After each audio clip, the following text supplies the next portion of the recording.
twice. Shame on me for the last time. I was bad to you, you were worse to me. But baby, we just ain't meant to be. Hello everybody and welcome back to the New Year's Gameathon.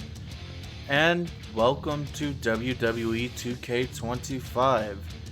For those who don't know what this game is, it is wrestling, WWE to be more specific, and it's their wrestling game. It's like the other 2K games, like NBA 2K, PGA 2K, those other games like that. It's like that, but wrestling, obviously.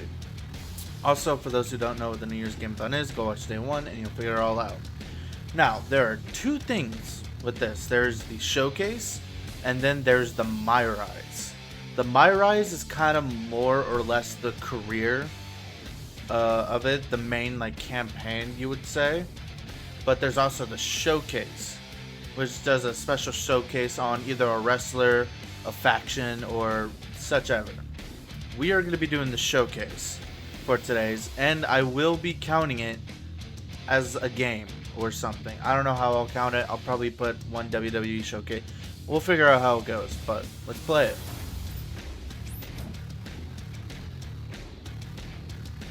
Also, if you didn't know, I am a huge wrestling fan.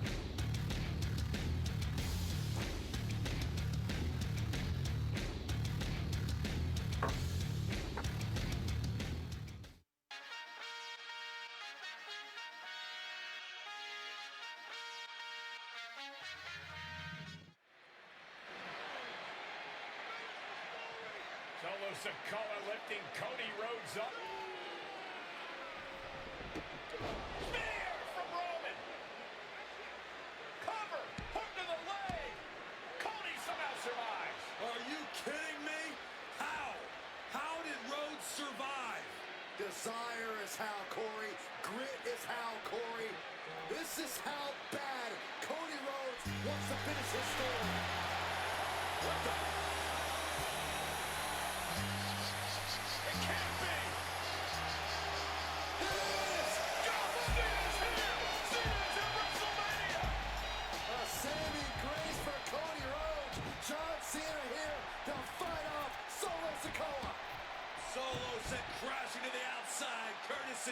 Oh shit. Why am I playing as John? John Cena's here to restore order, take Roman Reigns down with an attitude adjustment in the ring. Are you kidding me?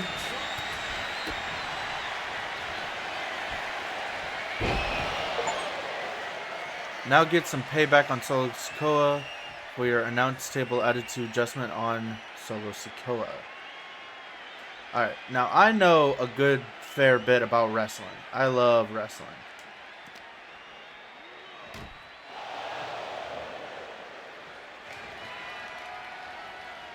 So this is the main event of Night 2 of WrestleMania 40. And it seems like we're gonna be playing the near end of the Bloodline.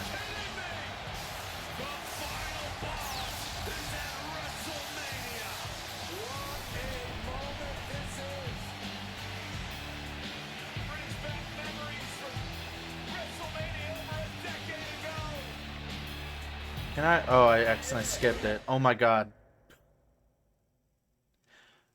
This seems weird because now the Undertaker's here, but I was literally just trying to go to audio. I'm sorry for skipping it. That is my bad entirely. But The Rock comes out, beats up John Cena, and then lights go out. Undertaker shows up. The Undertaker's arrived. Take The Rock down in the ring with a chokeslam for the ages.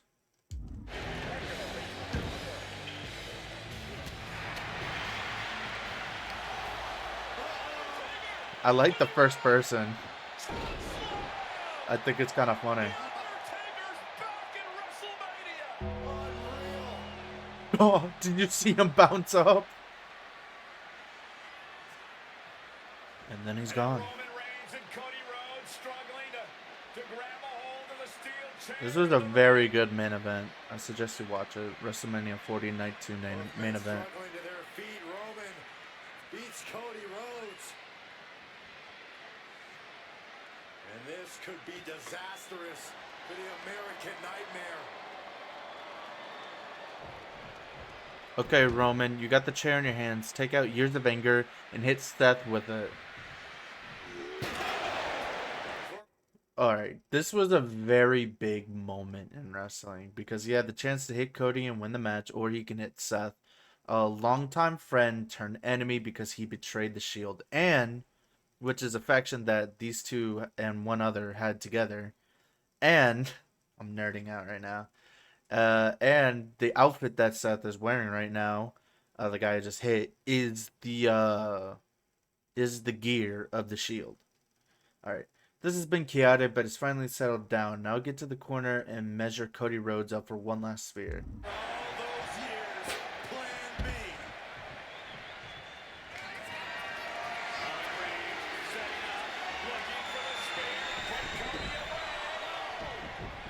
Cody catches Roman.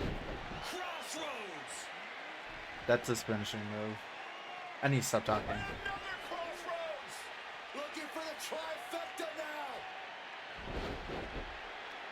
Finish the story. Everybody seems to think that WrestleMania 40 was the night the Bloodline ended. But anyone who knows us knows that it's going to take more than one bad night to bring us down. If anything, we're just getting started. I really need to get subtitles on. This is really, really bad. The Bloodline Dynasty. Ladies and gentlemen, my name is Paul Heyman, and I serve as special counsel and the wise man to your tribal chief, Roman Reigns, the undisputed, uncontroverted, unquestioned leader of the Bloodline, the most dominant group in recent memory and in the entire history of WWE. The Bloodline has all the damn gold. For nearly 40 years, I have worked for, alongside, and even employed the absolute greatest superstars to ever do it. Just how dangerous do you want to live? I've created the Dangerous Alliance, led an extreme revolution with ECW, and managed the most legendary of all champions. And for me, none of that compares to the relationship I've built with the Anoa'i, Fatu, and Maivia families, the triumvirate that composes this dynasty that we know more colloquially as the Bloodline. My time with this family goes back 40 years. I've led them into battle, strategized with them, and have watched their children grow into top-tier superstars who have also created their own impressive legacies. And so it is my great honor to serve as your host for the WWE 2K25 showcase featuring a dynasty like no other, the Bloodline.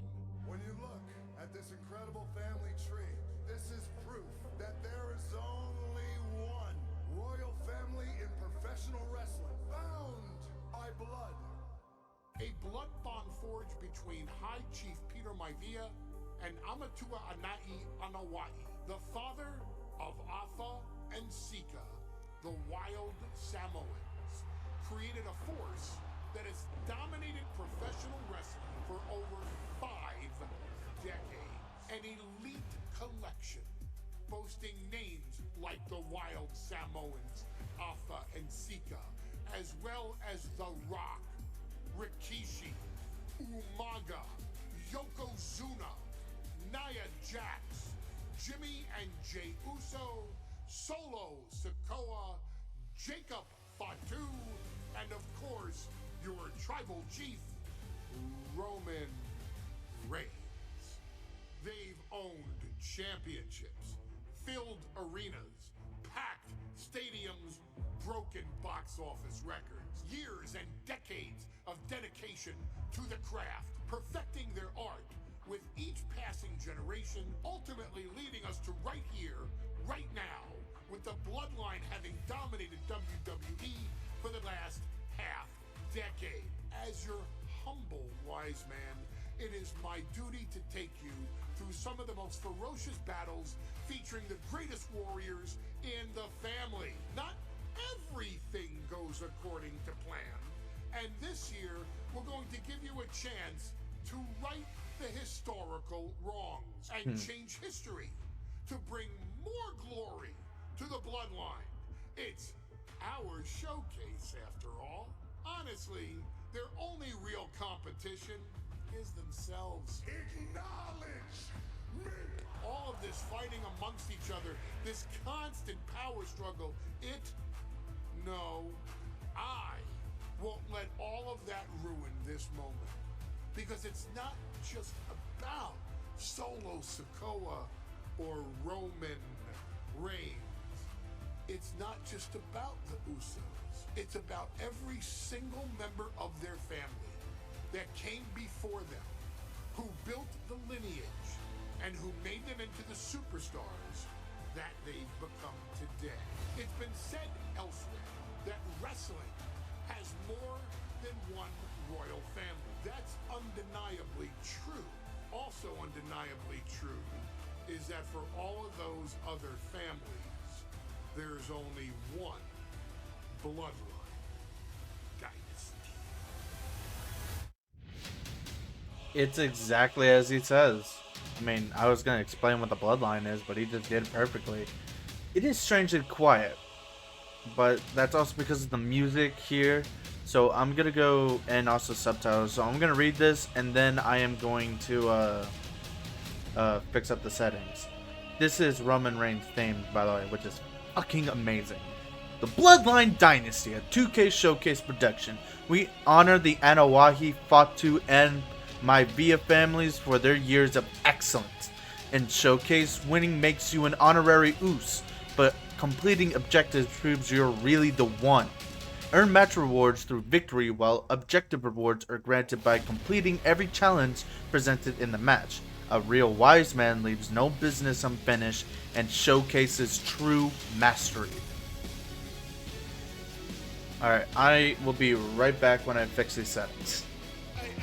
Alright, I think I got all the settings good now. So the Bloodline really came to pass during the COVID era of wrestling. I would say like 2022, I think? 2021?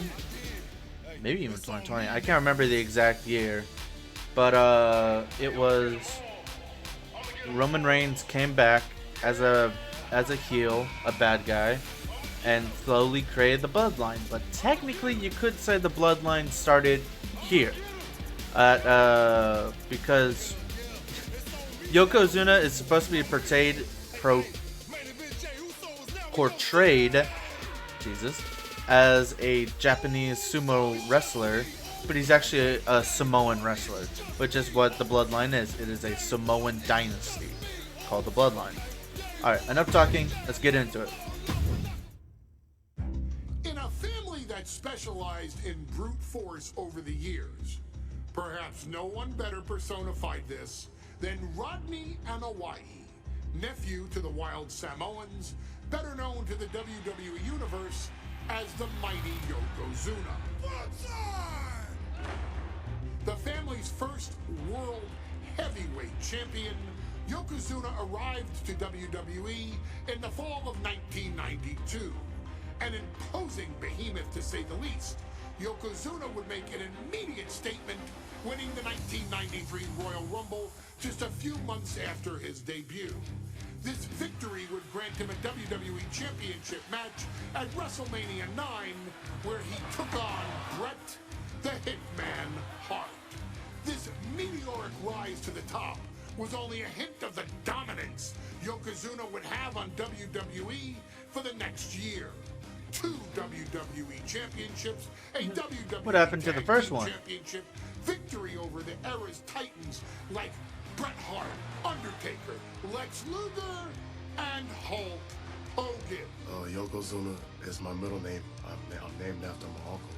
I carry it with like so much pride and weight on my shoulders, just because of like what he's done for this business and like who he is as a person too. It's a cool middle name to have, man. I represent it with the pride, man, that I have. Hopefully, man, I'm making him proud by doing it. The manner in which Yokozuna melded incredible size with unspeakable agility, shocked the WWE Universe, who to that point were used to their monsters hitting hard but moving slow. Yokozuna broke the mold, punishing opponents with super kicks, uranagis, leg drops, and of course, his devastating Banzai drop. A maneuver so effective that once it had connected, nobody kicked out of it. Nobody. Rodney was a very unique talent. I think the way he was able to handle all the pressure, it was kind of parallel to how he was in the ring. For someone to be so big and to be so nimble, you just don't see that very often.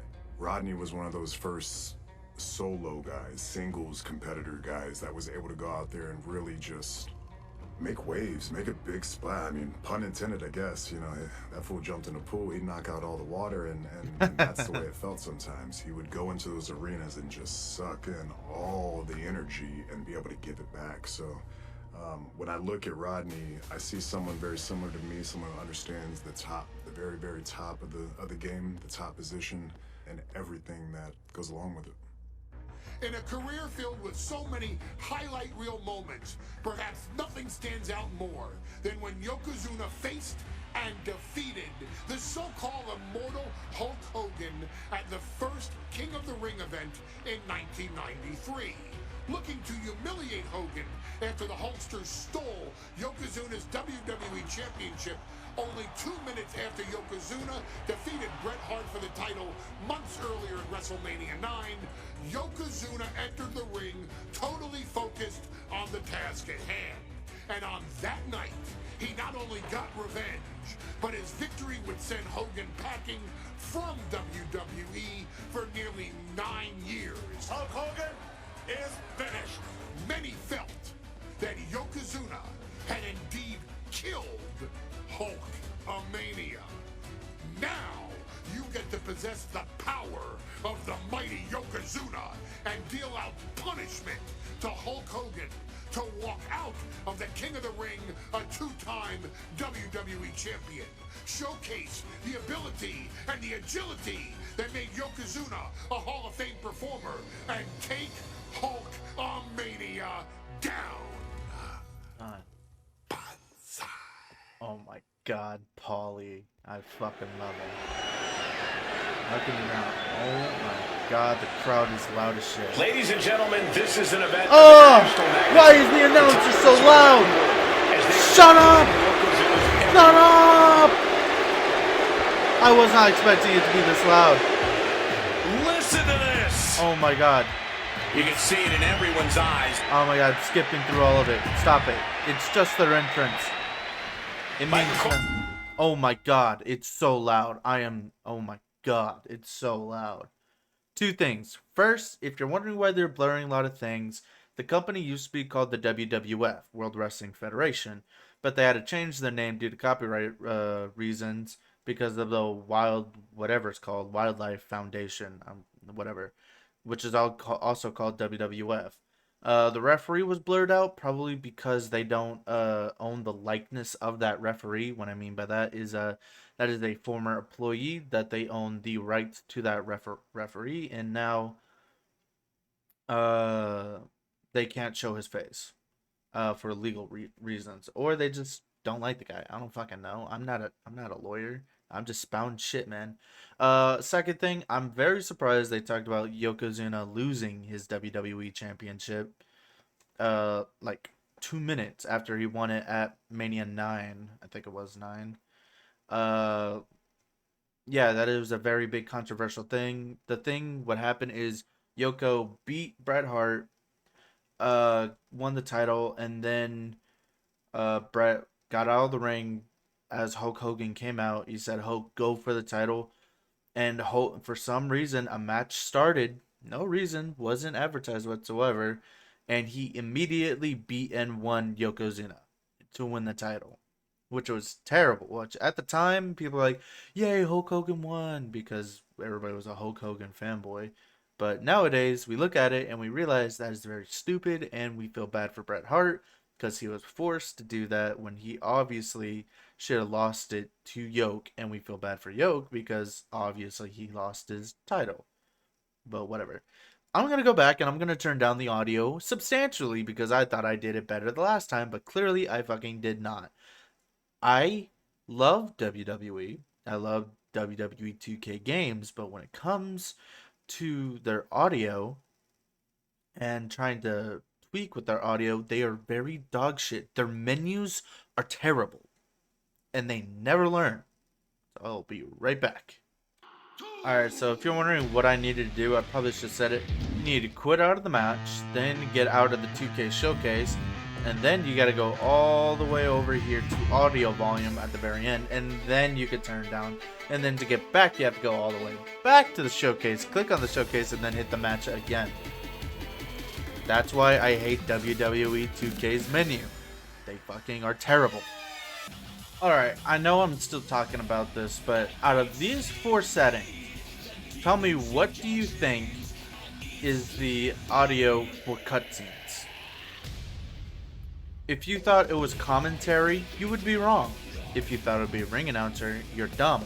If you thought it was environment, you knew the answer before.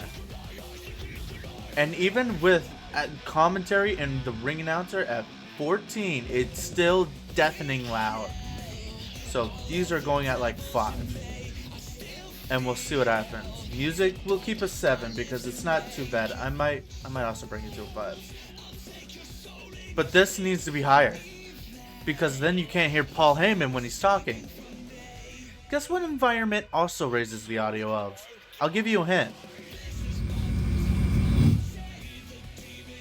Guess what it... Now, it also raises the audio of the crowd. Which means if I want to make Paul Heyman be able to hear, that means the crowds are going to get louder. Which is the main part of why this is so deafening. Other than Michael Cole screaming in my ear. Which, by the way, Michael Cole shouldn't be there. It should be It actually should be Vince McMahon and Gorilla Monsoon. I think it was those two. But they can't do it because Vince McMahon is the bastard, and Gorilla Monsoon, I think, unfortunately passed away. So they have Michael Cole do it when they could have just used the original audio of it, but whatever. I get why, but still. So what we're going to do is we're going to raise this to 30, which is probably going to be loud. Should be able to hear Paul Heyman, and I guess I'm just going to have to lower the audio manually every time we get into a match. Or not to get into a match, manually when I'm editing. So yay me.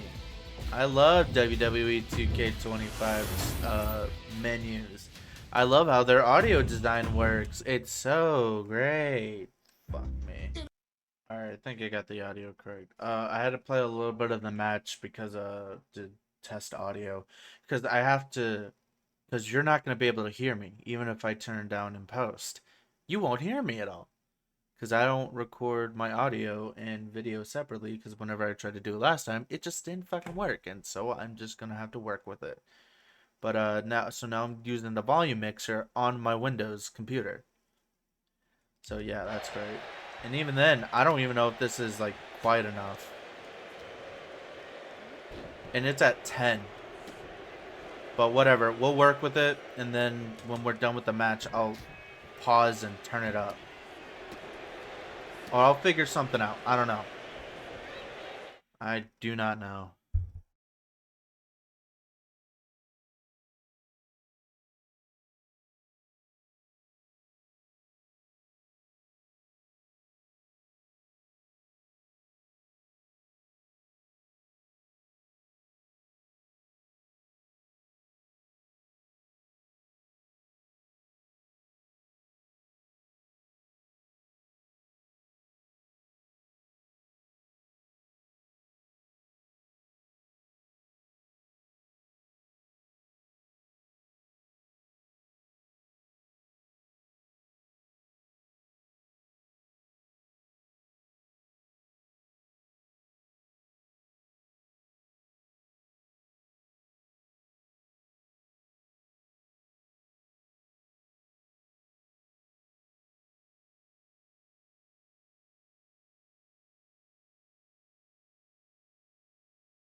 Oh my god, I realized I muted my mic. I didn't pause the recording. My bad. I'm gonna edit that out.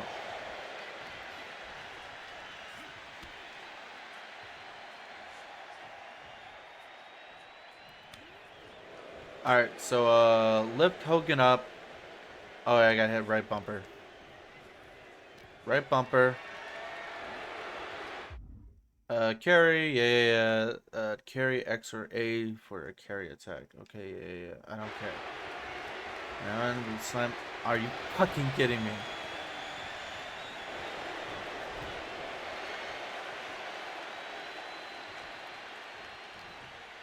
Alright, get you right back up. And then we slam. And then when we click the button, you do fuck off.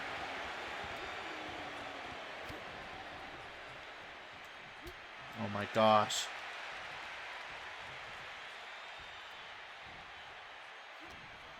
Nope. Wrong button. That. Pick you up. And A. Because X isn't working. Now hit Hogan with 3 heavy attacks from any angle.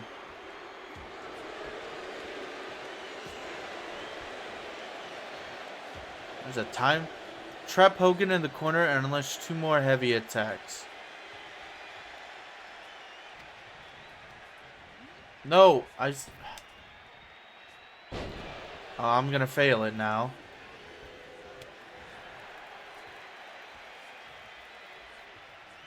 Son of a bitch. You can now focus on Hogan's head, cause moderate orange damage to his head. He'll be seeing stars. Now squeeze the life out of the hoaxer with a crushing standing bear hug.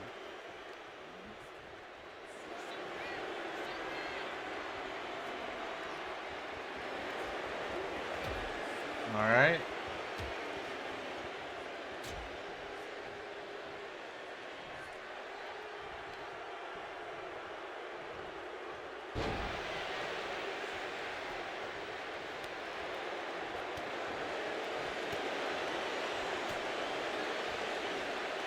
I need to do the moderate damage somehow.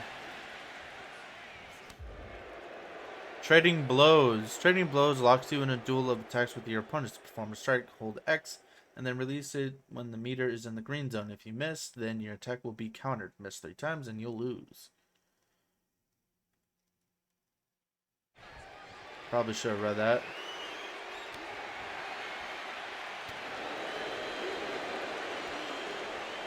Shit.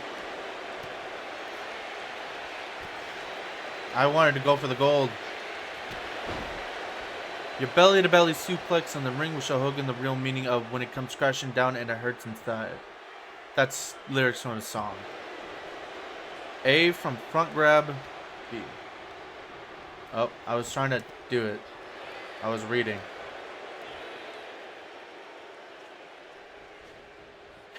You can't hear him because I have the announcer all the way turned down.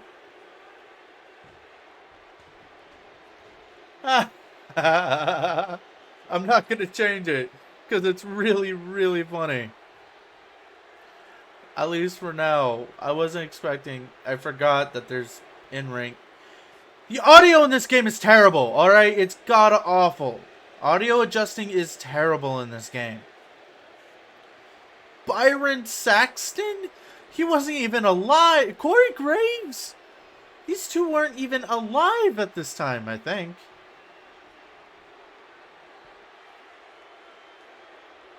Like, I get why they can't use the original announcers, but at least use JR. I know he's not in the company. But still. It's fucking weird to hear Byron Saxton, Michael Cole, and Corey Graves on commentary. It's so awkward now that there's no... I'm sorry. I truly tried to make the audio good, but I can't because the audio mixing is terrible!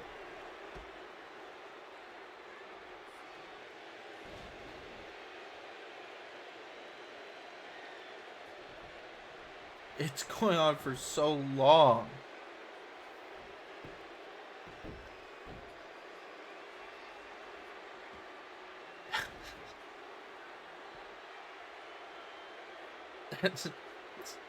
It's so funny.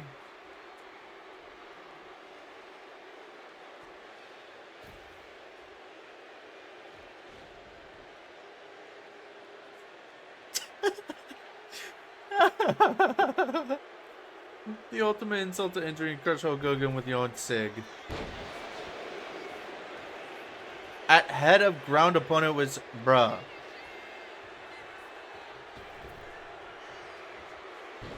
Are you fucking kidding me?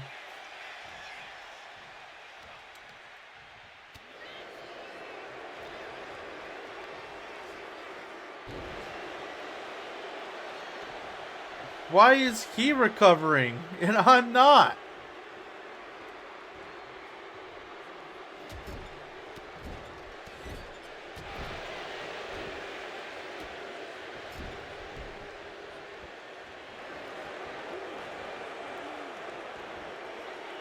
Attempt number 2. Sorry, Yoke. Hogan's momentum goes up a plane, takes advantage, and wins this match by pinfall or submission.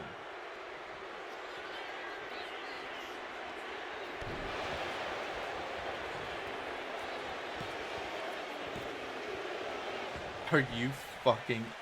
Okay. You racist old bastard.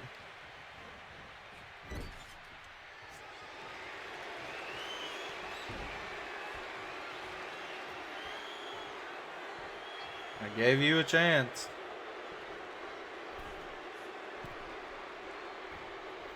Banzai drop.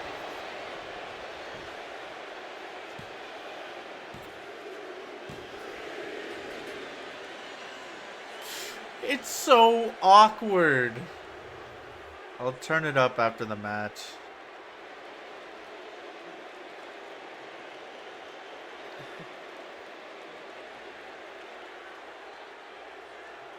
There it is. Yoko's doing his second WWE title reign.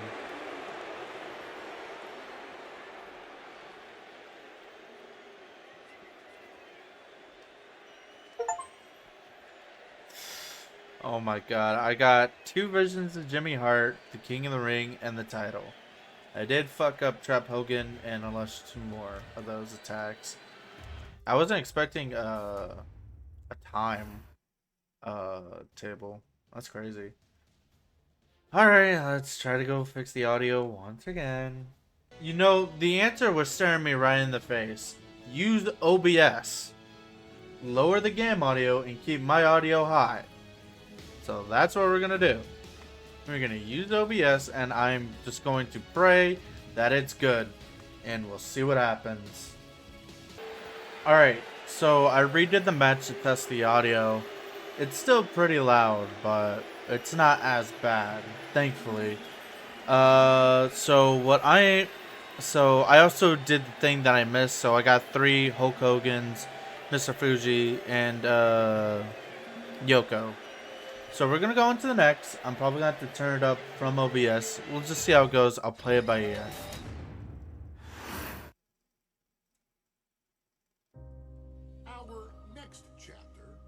The showcase spotlight shine on an area in which the family built their legacy: tag team wrestling. Starting with the wild Samoans, Alpha and Sika, all the way through to more recent champions like the Usos or Tama Tonga and Tonga Loa. This dynasty has always excelled in tag team competition, consistently showing an ability to dominate the division with a wide variety of looks. And the first team that we will look at, accompanied to the ring by Alpha himself. Fatu and Samu, the Head Shrinkers. They put the fear in people's hearts. That's what the Head Shrinkers did back in the day. Second to none in that ring. You know, hard-nosed, battle-tested. They went for it every single night. More astute fans may also know that early in their journeys, Samu and Fatu were managed by me, Paul Heyman, then known as Paul dangerously. And the SST, the Samoan SWAT team. The Samoan SWAT team is here. Vengeance is mine! Already an imposing force that early on, their future greatness was obvious to so many industry experts. Alpha, more than anybody, knew he had the team on his hands, with Samu being his son and Fatu his nephew. The tribal elder was able to mentor both, instilling in them the same unrelenting approach to competition that made the wild Samoans world famous. The team tore through regional promotions before a quick stop with me in WCW, but WWE was always their goal.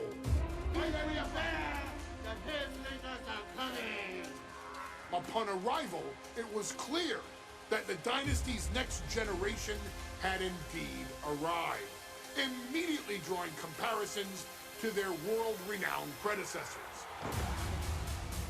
10 years before it became cool to say, Samu and Fatu displayed ruthless aggression in the ring, overwhelming opponents before the bell and continuing the non-stop attack until their hands were raised in victory. Deceptively agile for men of their size, they brutalized the opposition with devastating dives from the top rope. The duo would eventually go on to capture the WWE Tag Team Championships in the spring of 1994, fulfilling the promise and carrying the legacy to even greater heights. At WrestleMania 9, the Head Shrinkers' one and only in-ring WrestleMania appearance saw them taking on Rick and Scott, the Steiner brothers. Be prepared, Steiner brothers. We're gonna give you a pain that you have never felt before. While I'm not one to make excuses, I am one to give opportunities to you, our expert gaming member of the WWE Universe. Thanks. And so, today, you have the opportunity to make things right. WrestleMania 9, Las Vegas, Nevada. The Steiners performed at a near-perfect level that day, able to find every reversal and in the chaos emerge victorious. We are asking you to fix that.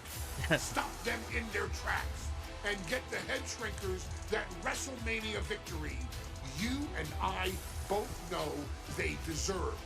But if you're not careful, you're going to find yourself reliving the very same memories that have haunted Samu and Fatu for years. Steiner lines, suplexes, Frankensteiners that will all bring your evening to a vicious, miserable end. Nice. I like the fact that we're like revising history. One of the toughest teams in WWE history. Nearly 6. Oh my god, it's so loud.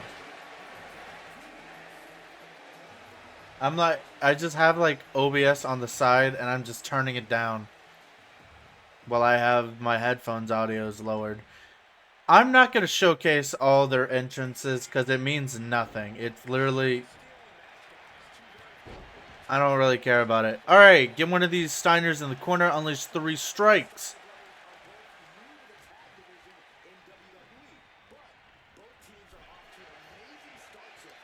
Jet. Oh my god, it's really quiet now. I just looked over and it looks really quiet because the fucking audio of the fans are so loud. Jet. Oh my gosh.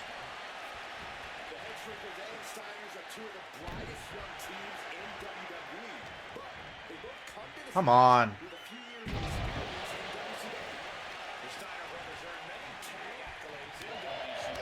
God damn it. Damn it. I am really bad at timing this. I'm about to get stunned. And I'm stunned. Fuck me, dude.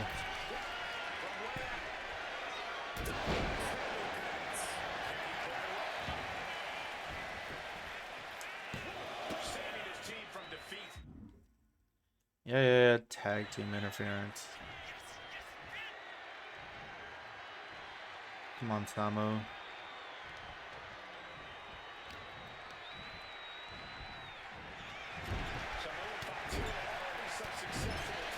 Three. Hot. And of course he gets up, so it makes my...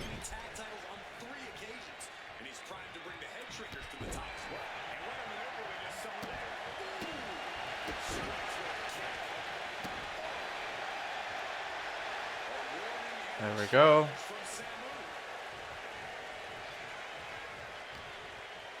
Turn out the pace and look to connect with 2 light combos in the next 30 seconds. Jesus.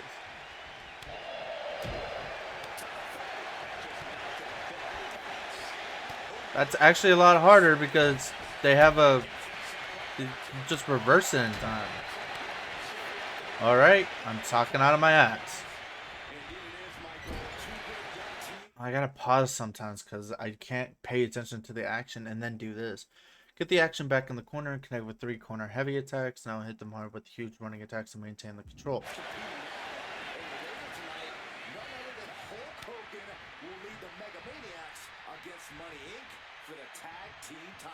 Why are we talking about Hulk? Damn it.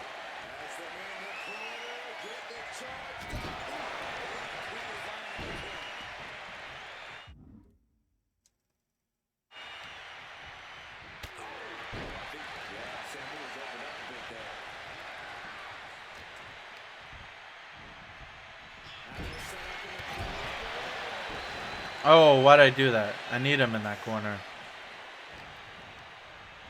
Why does it keep on doing that? I'm angled to shoot him in the corner. Why isn't he... Whatever. I gotta sneeze. Oh, God. I apologize.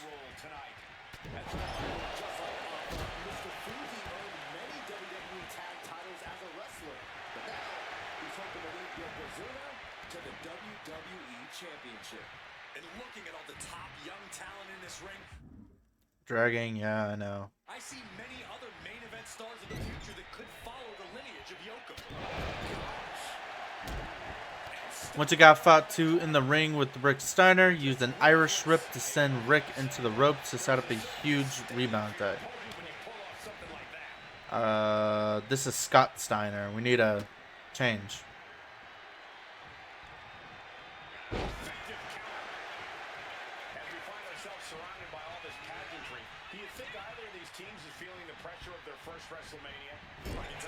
Tag.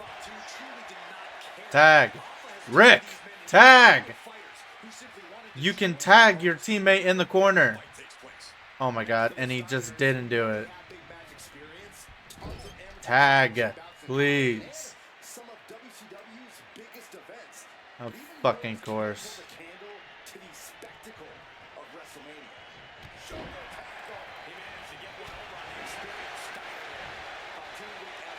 Damn it. Oh my God, they're pissing me off now.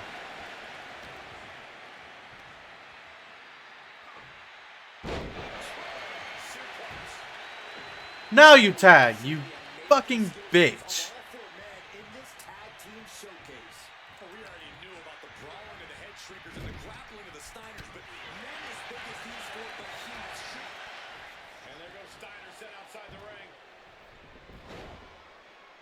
Like a one-man wrecking machine right now, cleaning house. Oh, look at this, the power by Scott Steiner. But the tag was made and Scott not aware. Big kick. Scott Steiner did not see the blind tag made by Samu. Oh, this is not looking good for Steiner. And this is what the head shrinkers do. Don't let up. Continue beating in the ring to prove head shrinkers are the dominant team. A huge dive off the top rope is to a grounded opponent should have you ready to put the Steiners away. Come on. Are you serious?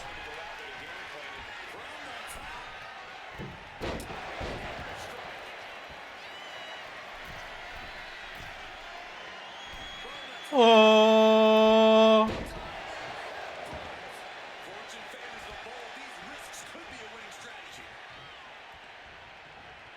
Bruh.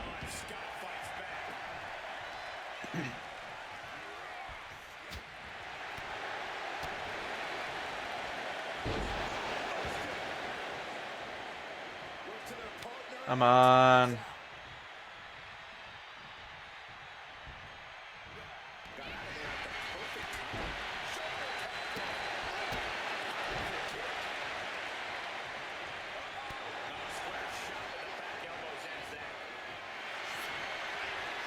Son of a bitch.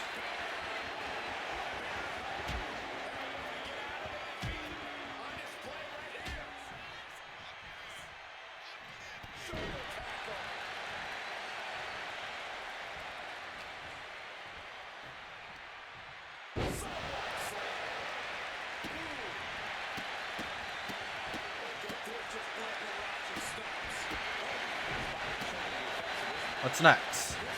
Whether it's pinfall submission, it's time to put the Steiners away. Path least resistance means you just shrink some heads with your double face plant finisher in the ring. RTAing your opponent standing dazed in your corner with a finisher stored.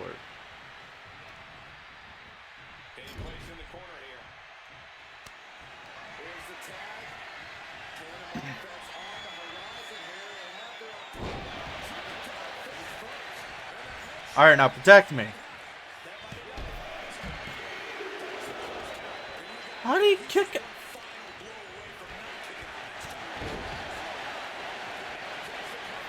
Oh, that's gonna be a rope break. Maybe not. Oh my god. And then he fucking rolls out of the ring. What a bitch. And then the ref just... Sometimes this game pisses me off.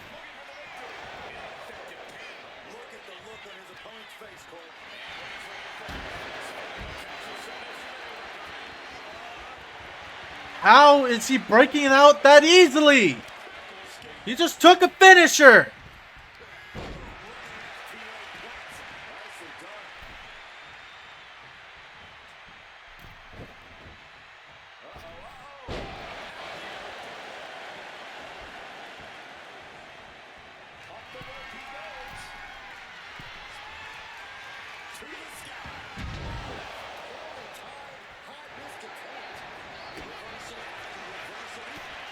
Oh my gosh.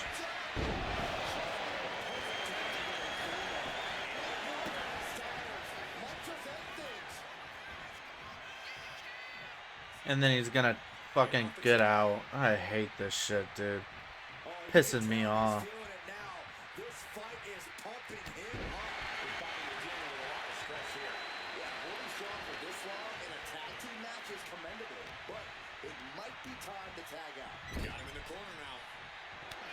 Let's try it again.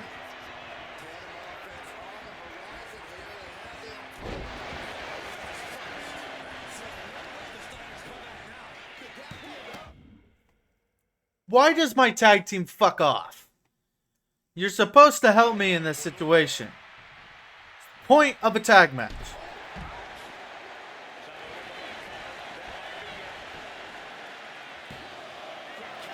And of course.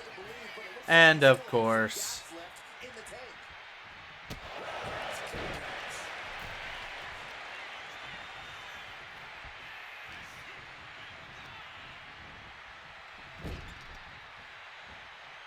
You know what they say, third time's a charm.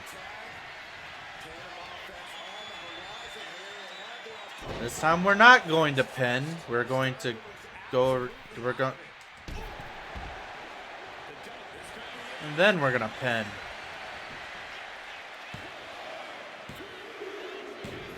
Thank you.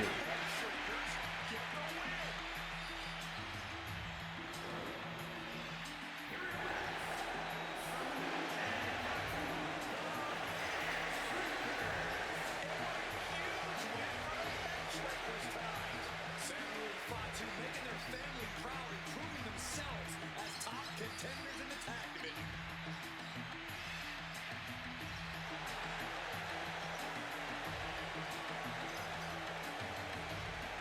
Nice. I got everything, so I unlocked everybody. And Mania 9. Next match.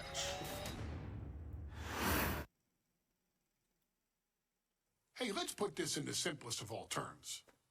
Dwayne "The Rock" Johnson is the biggest celebrity on the face of the planet today. Now, whether Hard to he's argue a that. blue chipper, the people's champion, or as we know him right now, the final boss, The Rock has always commanded all of the attention in the arena since the very first moment he made his WWE debut at the 1996 Survivor Series. Born into this business, The Rock would become WWE's first ever third-generation superstar, following in the footsteps of his father and grandfather.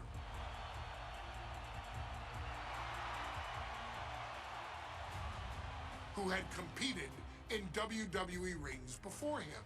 Dwayne had a huge responsibility. There's a legacy, and you have to take it so seriously. Even with incredibly high expectations, the Great One surpassed them all, along with the usual achievements if your name is The Rock. 2 Intercontinental Championships, 5 Tag Team Championships, 8 WWE Heavyweight Championships, a Royal Rumble victory, not even to forget the fact that The Rock once led an entire nation.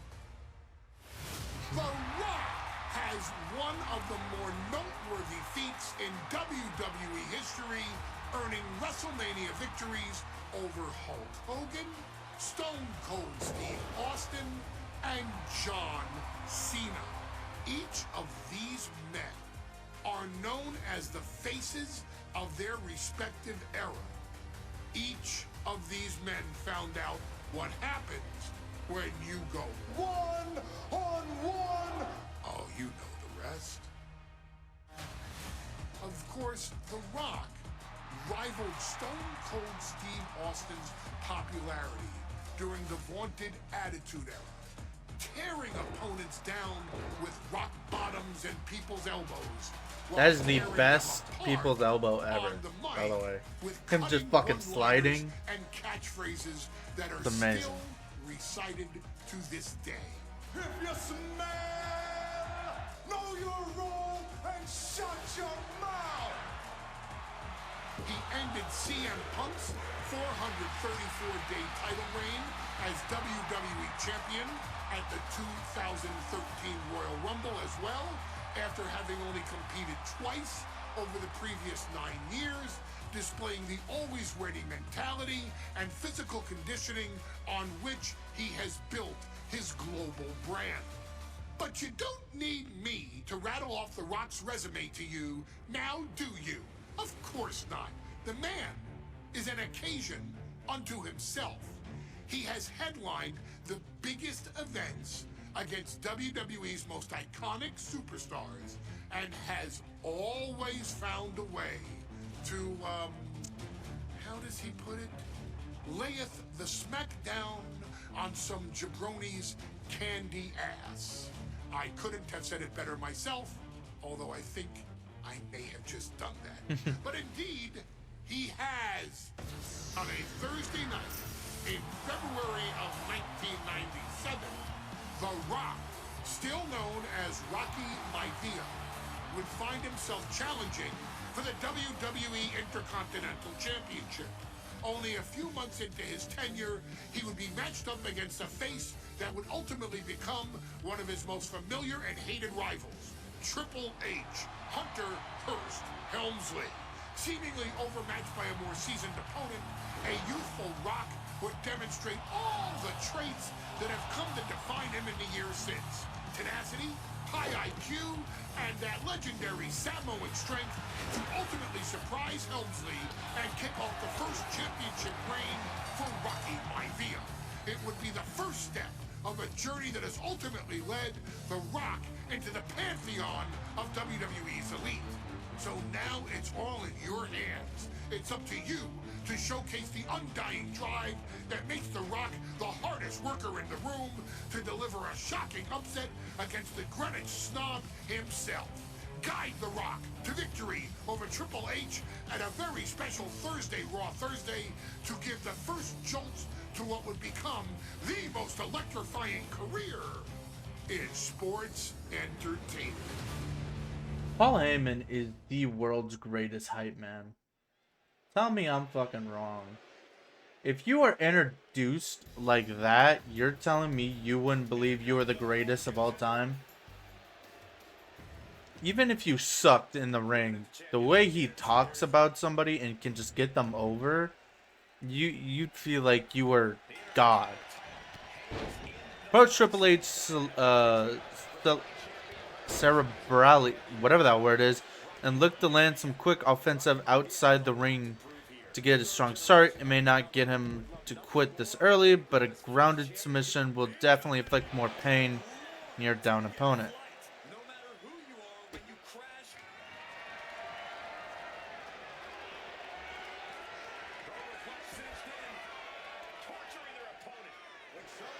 Now apply some pressure and connect a too heavy combo in the next 45 seconds.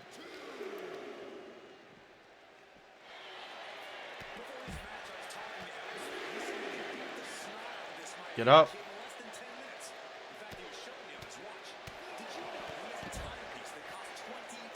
Come on, hurry up.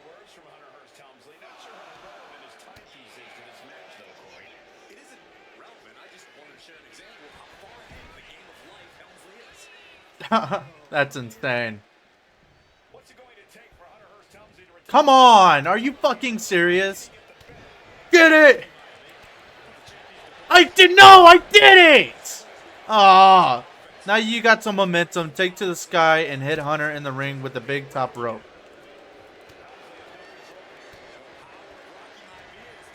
Hunter thinks he's got you figured out. Say a step ahead and perform a reversal or break to stop his attack in his track.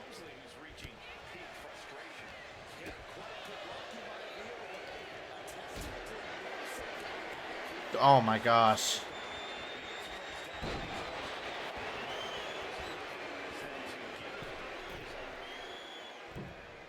Ah, way too early. What the hell am I doing?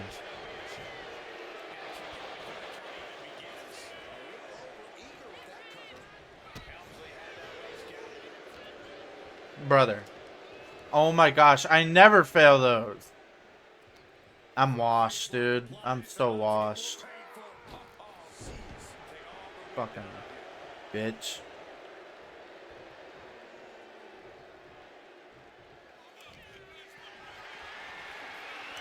Oh my gosh. Now I can't reverse fucking anything. Oh my gosh!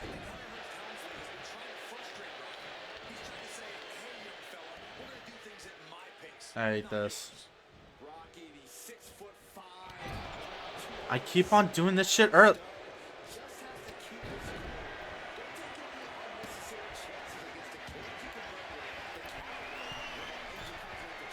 And of course he gets up. Now, stay down. Oh.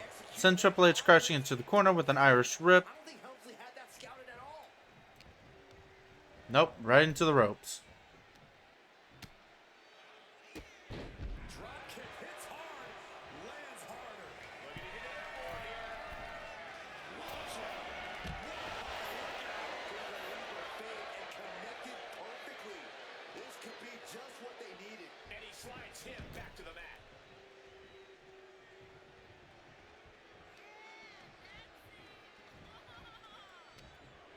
Right in the corner. Or you throw me in the corner. And then you... A pedigree?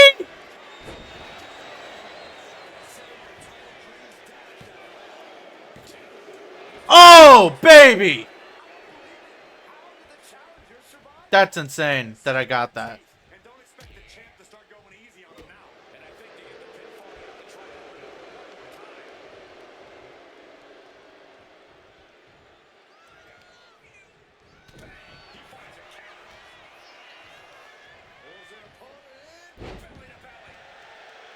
I can't believe, I genuinely cannot believe I got that.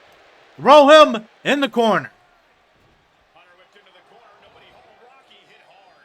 And now Hunter looks to take over this match.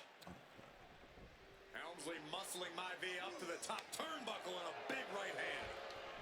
I just keep on looking over, seeing the audio is really quiet. I bet this audio is terrible. I'm sorry. I think I'm just gonna keep it out. Maybe a little bit and keep it there. Well, this is just blatant disrespect from the arrogant champion. And we'll see how it goes. Rocky, hey, you really want my title? You really think you're going to be Intercontinental Champion? Up to the top. Hooking Rocky into a superplex. This could be it. Can Hunter capitalize? This could be it. Hook in the leg and a cover. And Rocky stays in it, getting his shoulder up. Still not enough to put out the flame of Rocky Maivia. Hunter has to be asking himself, what else do I have in my arsenal? And I think we may get our answer, gentlemen. Yeah, it's just a matter of time, I believe, before this one's over. Hunter hooking Rocky, taking his time, looking to put him away. But Maivia just collapsed.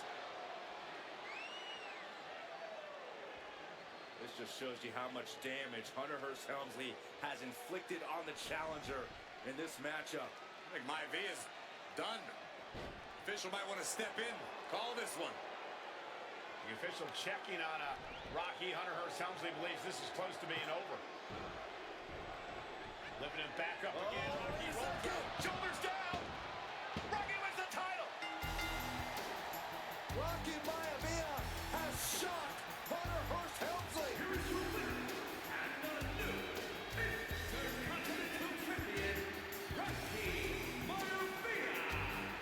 We have a new Intercontinental Champion. I failed one of the stupid ass tasks, but yeah.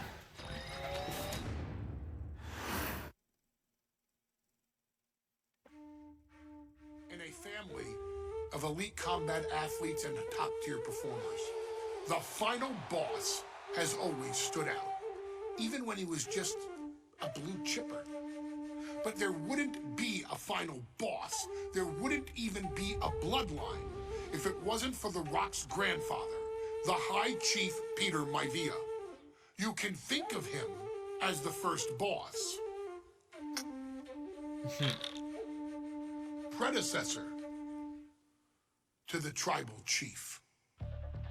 He is one of, if not the foundation for our family. The Wwe 2K25 wrestling dynasty. I don't think there's anybody more responsible for what's going on now than the High Chief himself. Peter Maivia isn't simply one of the two principals behind the sacred blood bond. He's also an incredibly decorated professional wrestler who traveled the world and won titles everywhere he went. New Zealand, Japan, Europe, and here in the United States, where he enjoyed especially successful runs in Hawaii and California. Maivia would eventually find his way to WWE, engaging in legendary battles with the likes of superstar Billy Graham. His larger-than-life personality would win the WWE Universe over in short order, as it had throughout his entire career. In the ring, High Chief Peter Maivia was a potent blend of brawn and grappling technique, often muscling his opponents down to the mat through a variety of joint locks and then switching to more painful holds once grounded. His sleeper hold and stump puller were both feared and renowned, and make no mistake about it, Maivia knew there was always more than one path to the ultimate victory. Out of the ring, High Chief Peter Maivia also ran one of the most successful wrestling promotions on the planet, Polynesian Pro Wrestling, based out of Hawaii, showing his mastery of the business in every aspect. His induction into WWE's Hall of Fame class of 2008 was supremely deserved for forever enshrining Peter Maivia as the legend he always was. And now, we present to you the opportunity to walk in the boots of the legendary High Chief Peter Maivia, facing off against one of the most legendary WWE rivals, George the Animal Steele. You will settle this score once and forever and showcase the overwhelming strength of Peter Maivia, which has ever since remained as a hallmark for every single solitary member of this bloodline. Steele is no easy battle, though. He thrives in the chaos, one of pro wrestling's true madmen. He'll even try to eat part of the ring if he thinks it'll help him break you down. So do your best and honor High Chief Peter Maivia properly with a resounding victory. No problem, Polly. Day 1? Why are we in Raw?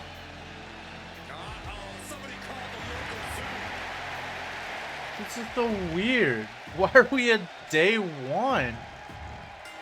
You not... Show your generational power and take the fight to Steele. Put it together the strike to grapple combo. Keep things rolling along. I don't know what a strike. In your combo with the B. Oh.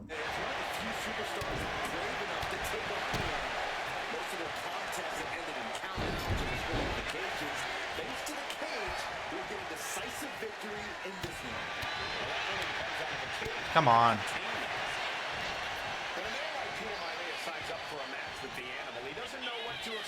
Just to expect anything Oh. in the world. Peter Maivia is in for some unusual treatment tonight.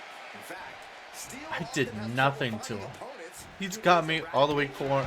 Like, look at our health. The High Chief wants to prove he's worthy of that name. Peter Maivia will take on any competitor, no matter the difficulty. Great way to completely disrupt the momentum and buy yourself some time. Come on, dude. Jesus.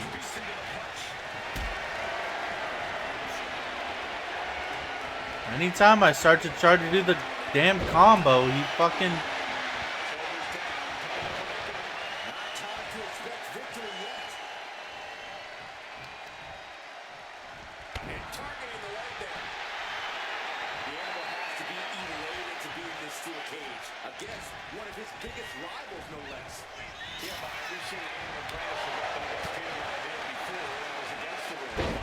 Thank you.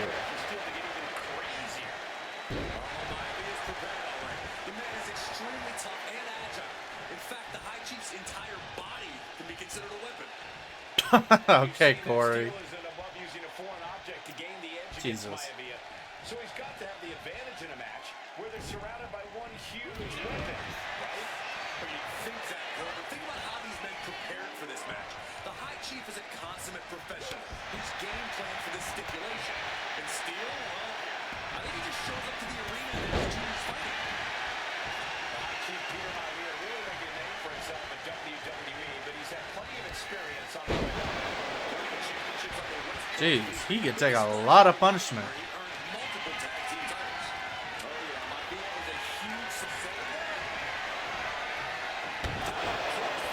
Oh, I only did that much damage with a finisher? Ooh.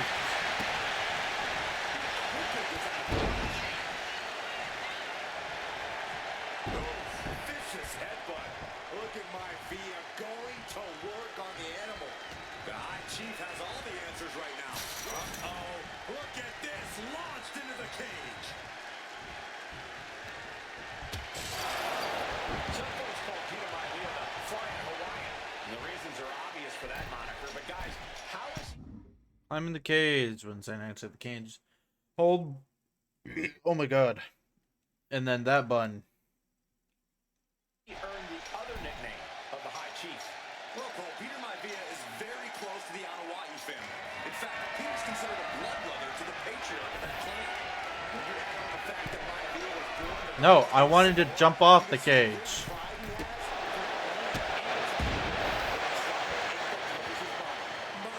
I want to... Let me jump off the cage. Can I not jump off the steel cage?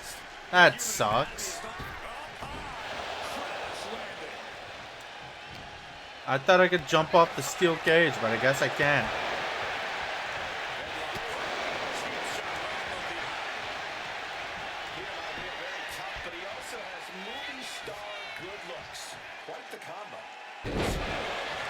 That's his finisher or signature?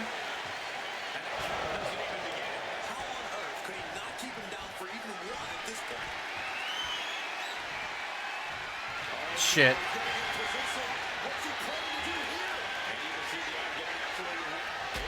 No need to worry.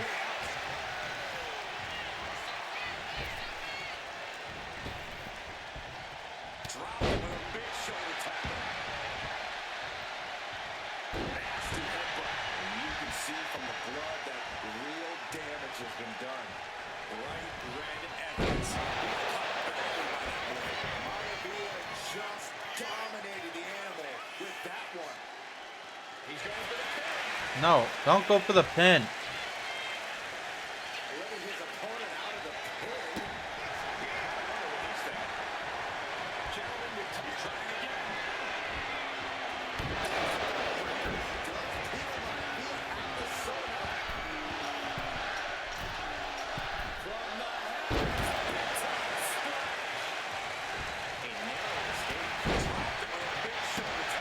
So much damage, bro.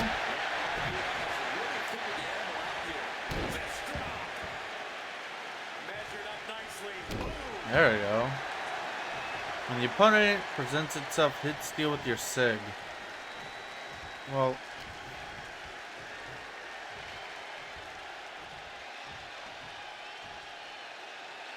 that sucks because I had my signature earlier.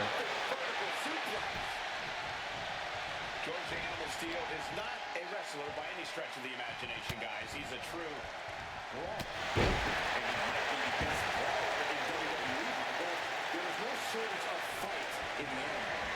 That sucks.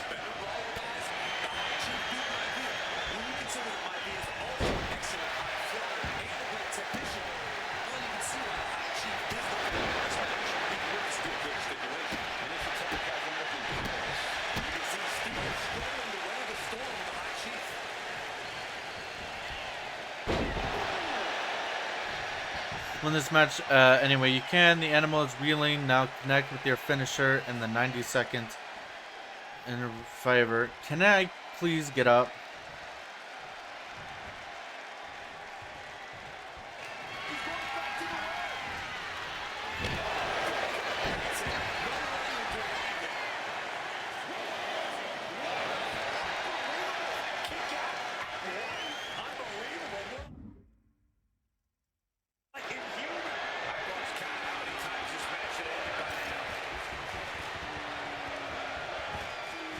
Exit!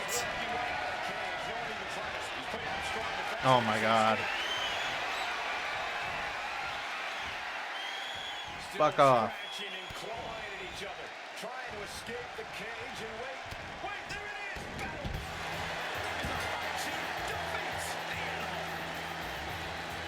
I won at day one.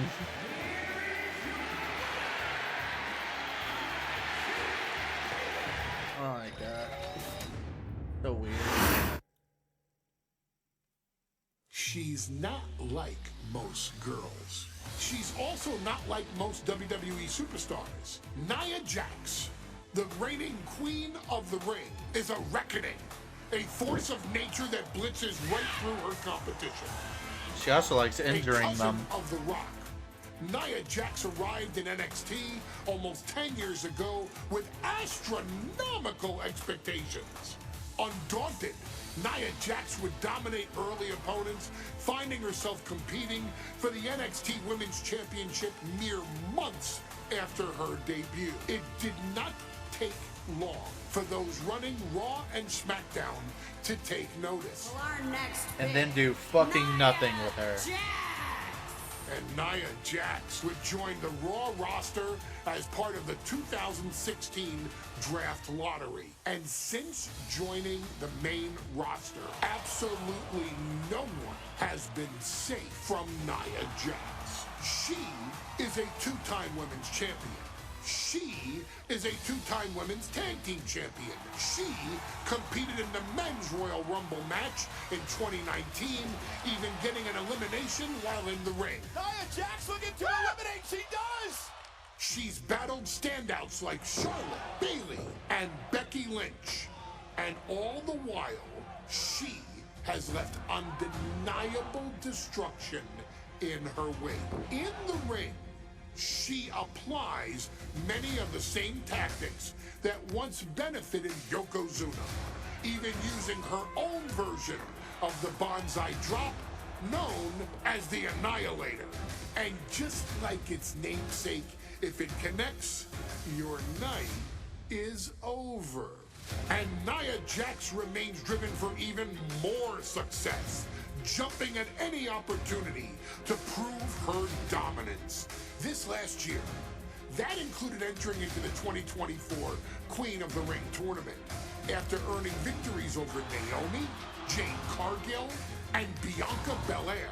Nia Jax would fight her way into the finals, taking on former NXT Women's Champion Lyra Valkyria. Valkyria built a lot of momentum, defeating Dakota Kai, Zoe Stark, and Io Sky to punch her ticket into the final at the Queen and King of the Ring. With an obvious game plan, Lyra would look to stick and move, avoiding the colossal attacks of her opponent. Unfortunately, as often happens when competing against Nia Jax, Lyra made one miscalculation, and that error in judgment provided Being in Nia Saudi Jax Arabia. with the opening she needed to annihilate her competition. This is your opportunity to crown the first queen in Bloodline history. Make Lyra suffer. Make her regret ever entering your ring. Showcase the otherworldly power that forces an entire roster to cower in your presence. Because when you're an irresistible force like Nia Jax, resistance is futile.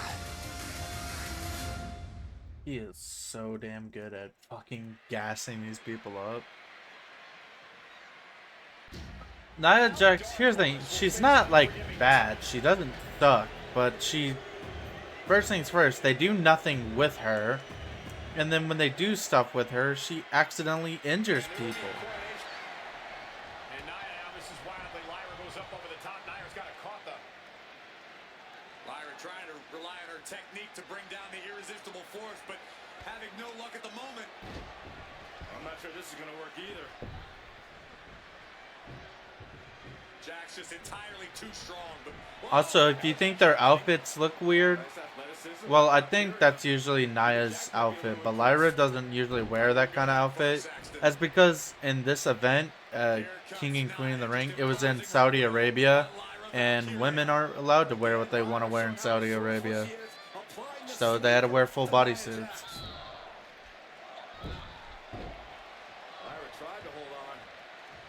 Which, by the way, these matches get hot. It gets really, really hot. So I bet they were sweating their asses off during this match. Or any of the women in these matches. But hey, that's Saudi money. That's Saudi money. It's irresistible to most people. She has Nia really. But Lyra can't win Queen of the Ring with Jax on the outside. This match has to end. It's more fun to hurt your opponent outside the ring, so get Lyra out there while you're outside the ring. Flatten Lyra with any of your standing grapple attacks. Keep the brawling outside of the ring and land 2 more attacks while you got Lyra down. Oh, I should have kept her down then. This is a first for her career.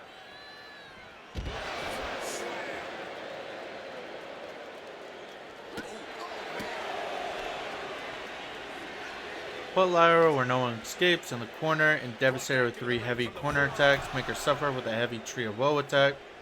shake her very core.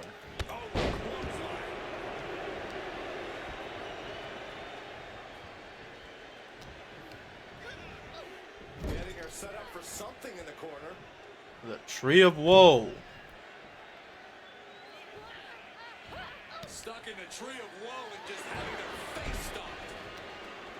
Many in the WWE Universe getting their first look at Lyra Valkyria. She's only had 3 main roster matches so far, and they were all in this tournament. Come on. Oh, Lord, that was tragic. The last 3 weeks. That's an extremely impressive start for Lyra. Wow. Do I have purple health? When Nia Jax joined the main roster, she didn't lose a match for over 7 months. And Jax has stayed that dominant for years. A masterful display of defense from both wrestlers. What a stiff shot. Yeah, I think that one, yeah, she's bleeding. She drew Now smash low with any 2 of the Samoan drop variations. The irresistible force is really keeping Valkyria grounded here. There's so many moves at Nia's disposal that she can end this match with. For Lyra, not nearly as much. Yeah, I can't imagine it'll be easy for Nia Jax and drop her with the Irish whip to the corner will have Lyra trapped where you can dish out even more punishment. Driver. I think Nia Jax doesn't have a Samoan driver scouted.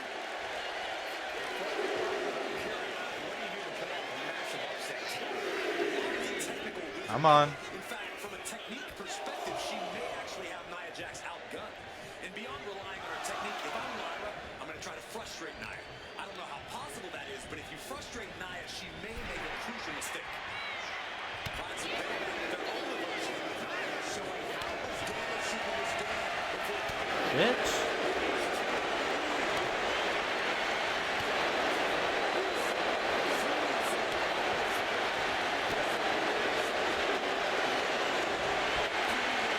I keep on trying to go for that gold. And I got it! I'll get Irish whip to the corner. Valkyria crushed in the corner by Jax. Squashing Lyra in the corner, and the beginning of the end may be near. And Nia now, with Lyra on her back, gonna climb up to the second rope.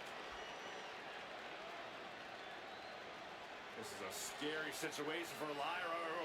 Oh, look at this, maybe not. No way, there's no way. Oh, no! Good night, Annihilator!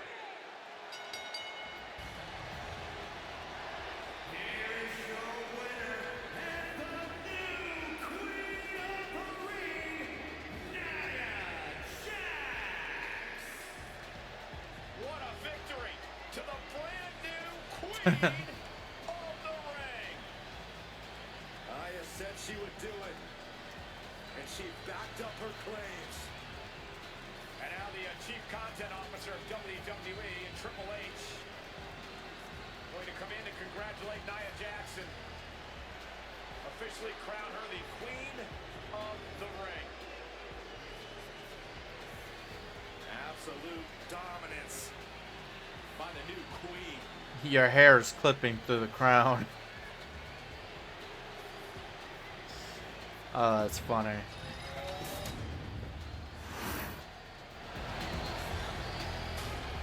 I'm sure you will agree with your wise man. Many WWE superstars say they will do whatever it takes in order to achieve success. Quite often, it's a bunch of BS. But if you're lucky, you may run into someone who is willing to look out for the group. Someone willing to make sacrifices. And for this family, there was no one better than Rikishi. After the head shrinker's run in WWE came to an end, Rikishi, then known as Fatu, would go on a journey of self-discovery. This journey would lead to him taking on the name Rikishi, a subtle nod to his cousin Yokozuna, as well as an opportunity to start fresh with a global audience. Well, my dad, when he became the Rikishi character, when you think about Samoan wrestlers, right, or mean, or aggressive, he made it like his own flavor, right? You know, he had the blonde hair, still carried the aggressiveness, but I think he just wanted to add like a little flavor to it. But it became even more popular to our culture. Rikishi blitzed WWE from the jump, devastating opponents with new tricks and winning people over with his fat-ass dance moves. Rikishi is fat, all right. P-H-A-T. And with this wave of newfound momentum came even more success, with Rikishi capturing the WWE Intercontinental Championship and displaying incredible athleticism in iconic moments like when he dove off the top of the steel cage. The year 2000 belonged to Rikishi. That man is way too But fucking little big to did be jumping off that anyone shit. know, He did it. Rikishi held a dark secret regarding a decision he made not for his own benefit, I but for did the it benefit for the Rock. of the family. It was at the 1999 Survivor Series that Stone Cold Steve Austin was hit by a car in the arena parking lot, forcing him from the main event later that night for the WWE Championship. For nearly a year, all of WWE was consumed with figuring out who was driving that damn car and why Austin was targeted in the first place. The verdict came in. The car was driven by Rikishi. Rikishi would stand strong. Stone Cold Steve Austin. I didn't do it for me. I did it for The Rock. What? I did it for would The lay Rock. out a years-long gripe that WWE preferred Steve Austin to The Rock, and so Rikishi had made sure that The Rock's only competition had been removed from the picture. Rikishi sacrificed his own popularity to reach this goal. The Rock thrived while Austin was on the shelf. For Rikishi, the struggle and fall was all worth it. Rikishi knew that he would eventually have to face off with the Texas Rattlesnake to answer for his sins, and he welcomed that meeting with open arms. What Rikishi was unprepared for was for WWE to stack the deck entirely, looking to make Rikishi pay for taking out their golden goose. Stone Cold Steve Austin was allowed to drive his truck directly to the ring and was generally given the freedom to do whatever the hell he wanted in the name of revenge. We are going to make things right. This time, when Rikishi and Stone Cold Steve Austin lock horns, there will be no stacking of the deck. Someone willing to give of himself so that his family, this family, can succeed, deserves better. So get in there and showcase the never say die spirit that has led this family to victory time and time and time and time and time and time again. Holy Use shit. whatever weapon you can get your hands on and prove to Stone Cold Steve Austin that you will do anything for the people. Oh my gosh, that is amazing.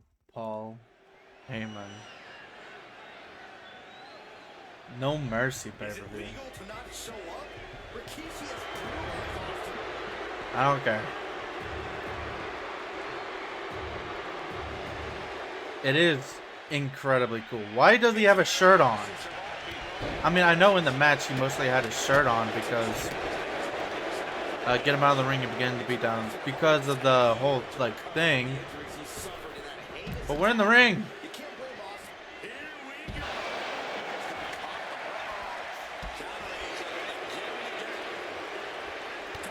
By the way, The Rock was a babyface at the time, so he was not happy with Rikishi doing this.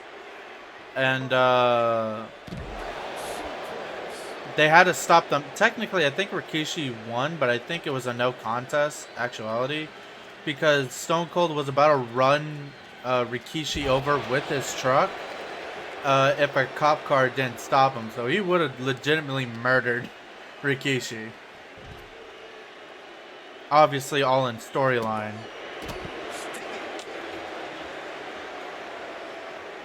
But the way that Paul Heyman portrays it, making it look like WWE stacked the odds when it was because it's a no holds barred match, or at least there is no rules in this match. I don't know if it's specifically no holds barred.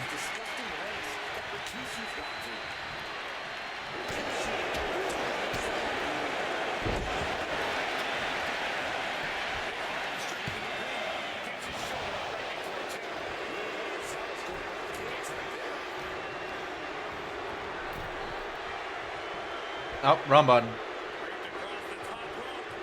I wanted him out of the ring. Throw your ass out. You can get through it, Rikishi.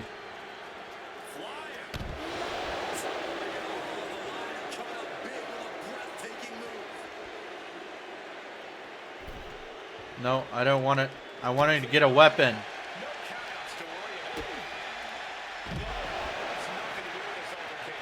Kind of a bitch. Rock might be innocent in this whole ordeal, but I feel that somewhere inside his soul, the Rock is happy with what Rikishi's done. The Rock is proud that Rikishi and his family.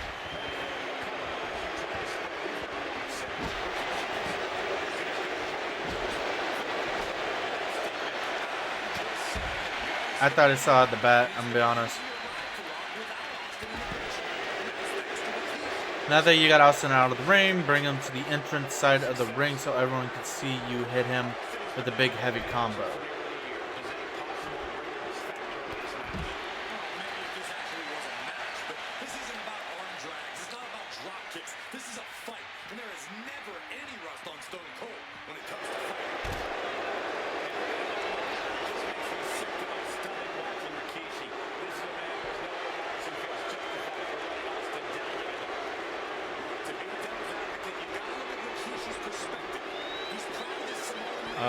Entrance side of the ring. Oh wait, of the ring. My bad.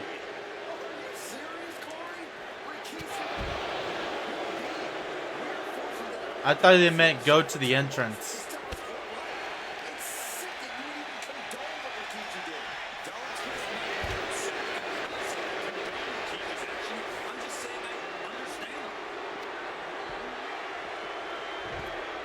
I misread it.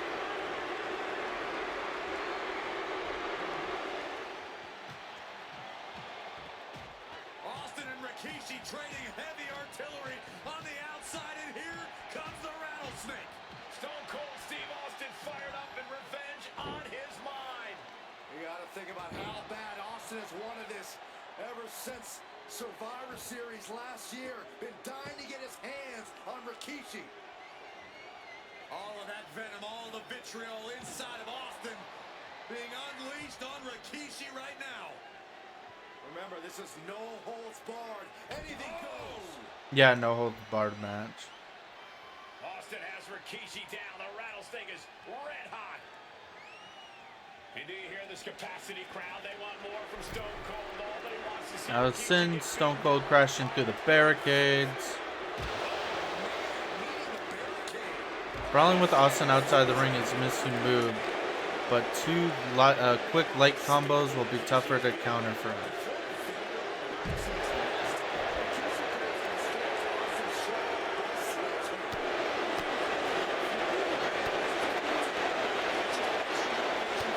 God, it's so loud, bro. Jesus. Sorry.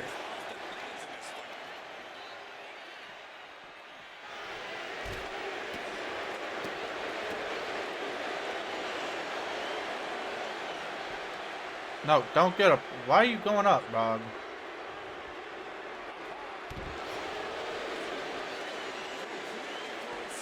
Get some stamina back, then I'll pick him up.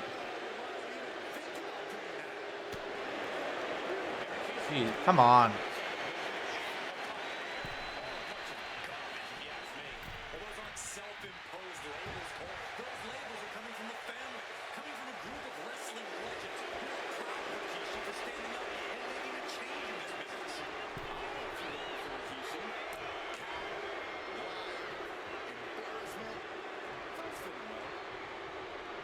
Can you fucking get out here, man?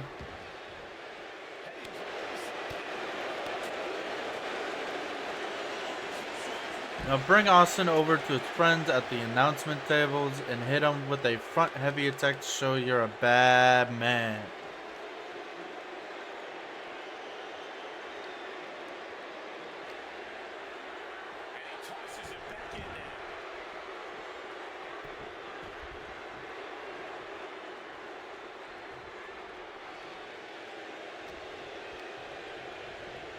Come on, damn it.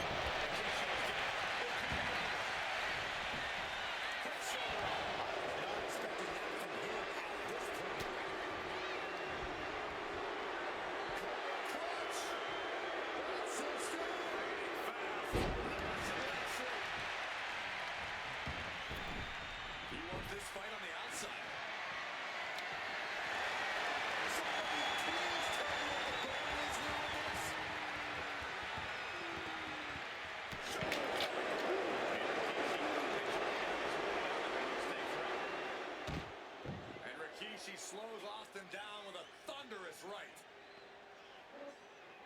Austin's in trouble. And now steel chair. Oh, and Austin, he just averted disaster there. Now Austin gonna deliver the punishment with the steel chair.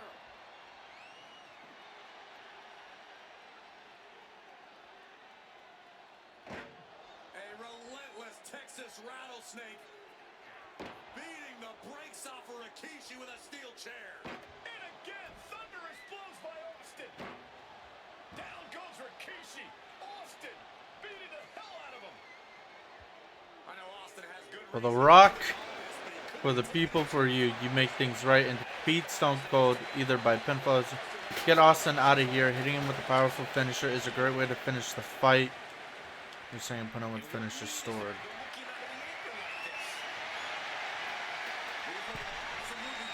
Come on, Big Quiche.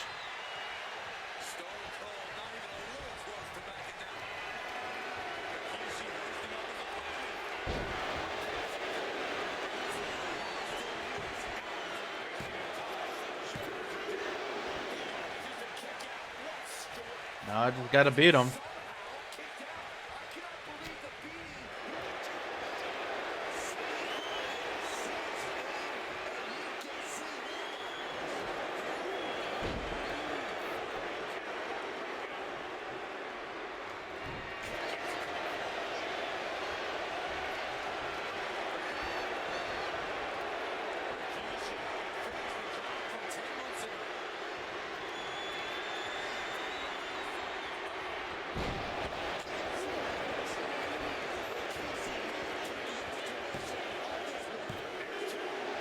Come on.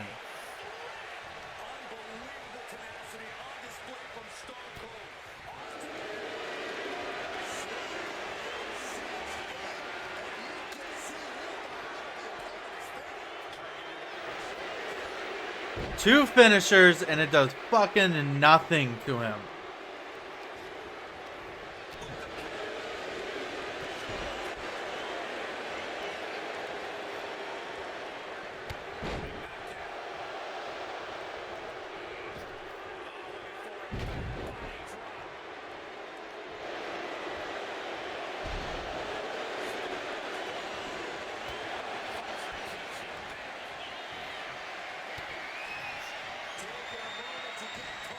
You were stunned. Oh my gosh.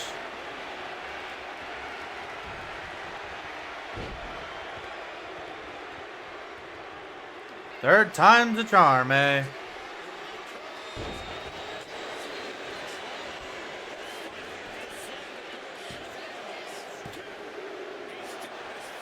How?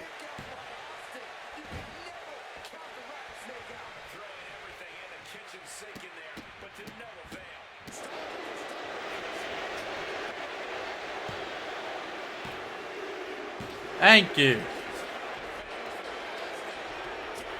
Jeez.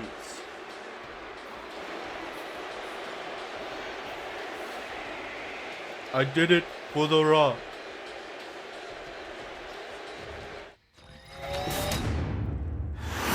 loud. I apologize. I did His it. What a arrival wrong. signaled impending doom. His very presence was enough to intimidate even the bravest WWE competitor. His name itself simply meant the end.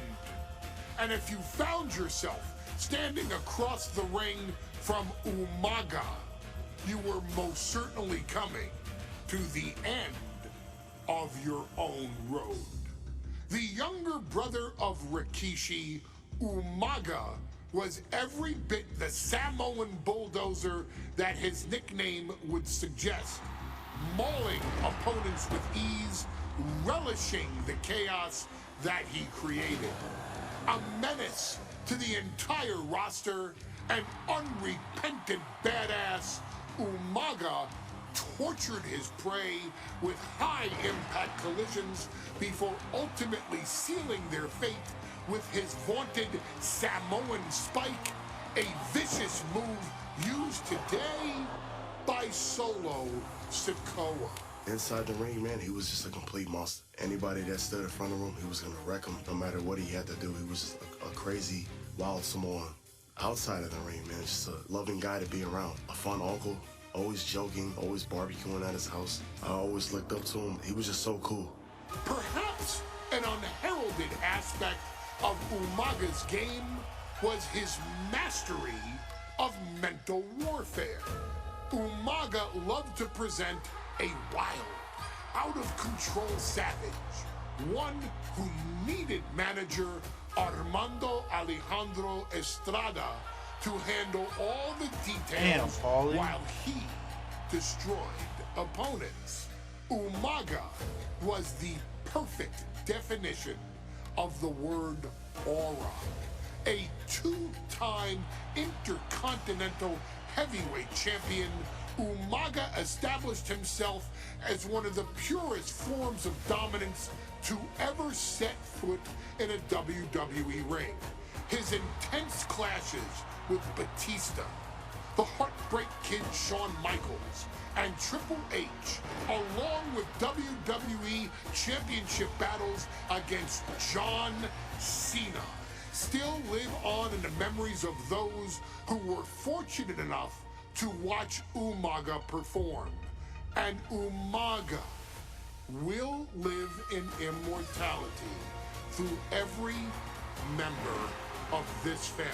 Whether it's with a huge Samoan drop, a running bulldozer into the corner, a Samoan spike, or even a war cry in the middle of battle, Umaga is forever. I wish he was here. I know he's watching from above.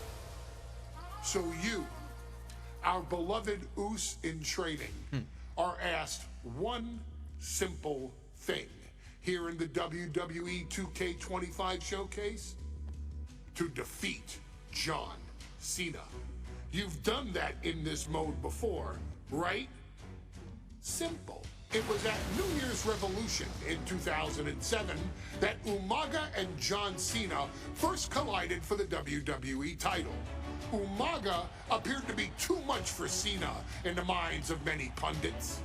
Undefeated in WWE some 9 months after his debut, and things were going very well for Umaga. Until they weren't.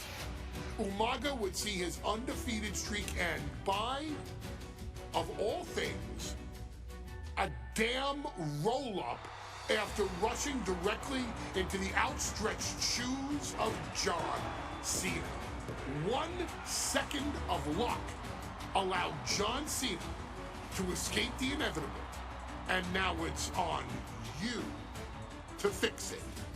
Head into that ring, showcase Umaga's cruel brutality, and get Umaga the WWE Heavyweight Championship victory that he should have gotten in the first place. I assure you, my dear friend, Armando Alejandro Estrada will make sure nothing else goes wrong if you take care of business inside the ring.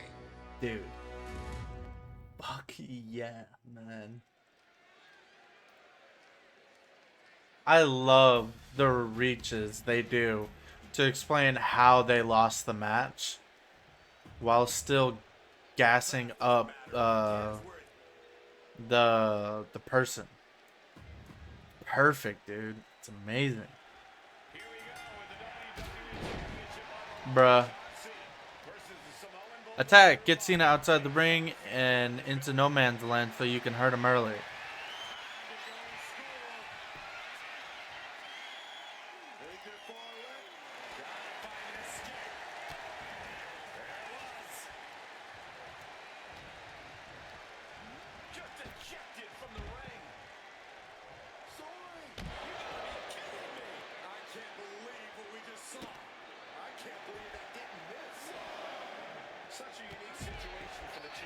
There we go.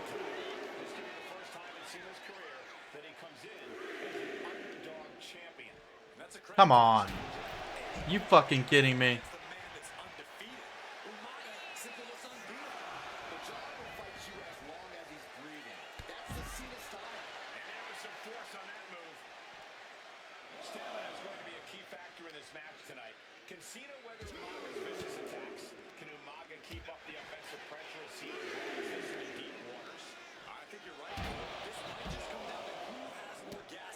Now work the head and neck of Cena. Get a moderate orange damage.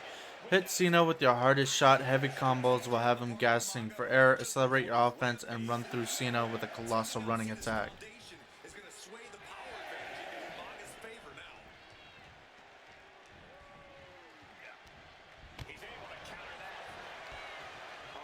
Come on. Shit.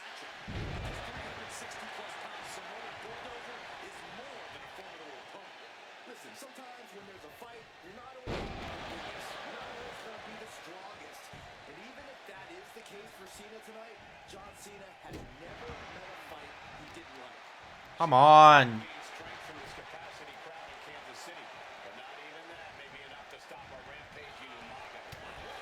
Dude, that shit is just not fucking hitting.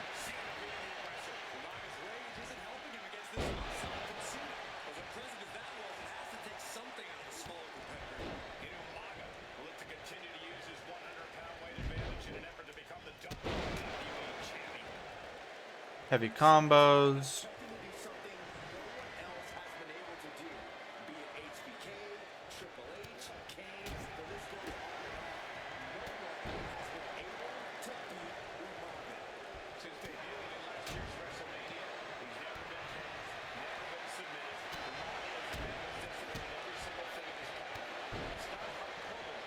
Now I gotta get his head.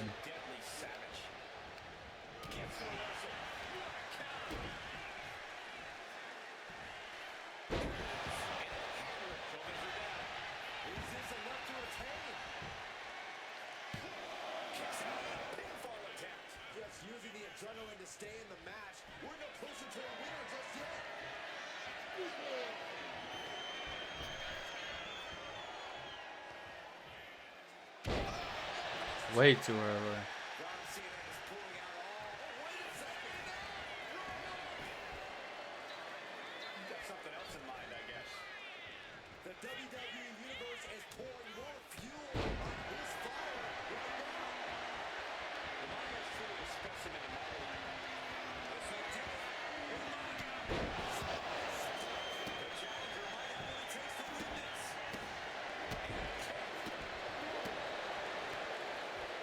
Just trying to damage that head now.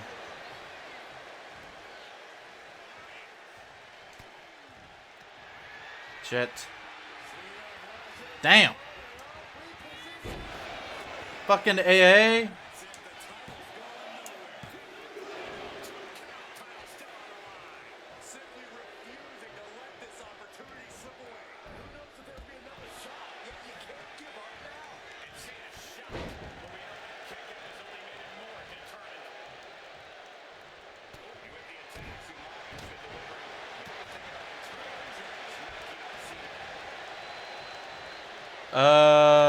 Keep and victory of Sensa. Focus on Cena's torso until you cause moderate. It's already done. Unleash a full display of Umaga's offense and then hurt Cena any way you please.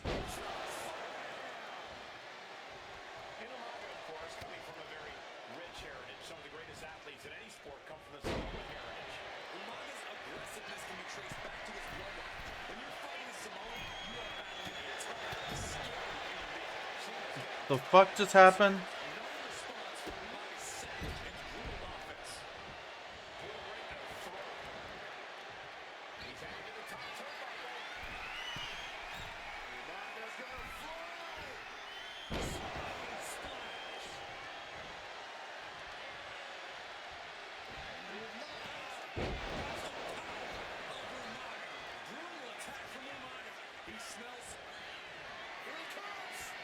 Bam! You gotta strike fast, get Cena facing you while he stands in the corner so you can see the terror in his eyes. And unleash a big corner running attack. Oh, he needs to be on the corner. Being set up in the corner. And Cena flattened in the corner. Umaga just overpowering him. Look at the strike. Into the corner, just setting Cena up. You have to start to ask yourself, is the end of John Cena near? I think so. Look out! A headbutt. No one has been able to stop Umaga. No one. You are seeing why Umaga is undefeated. Why no one has been able to stop the Samoan bulldozer. Here comes Umaga. And Cena catches him with a boot. John Cena from behind. Pulls him up. Shoulders down. And a kick out by Umaga. And Cena immediately back into the clutches of Umaga. I'm not sure what else Cena can do here. I'm not sure John Cena knows how to stop Umaga.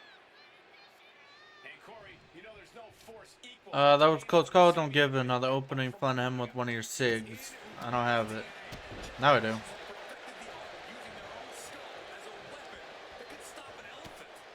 Come on.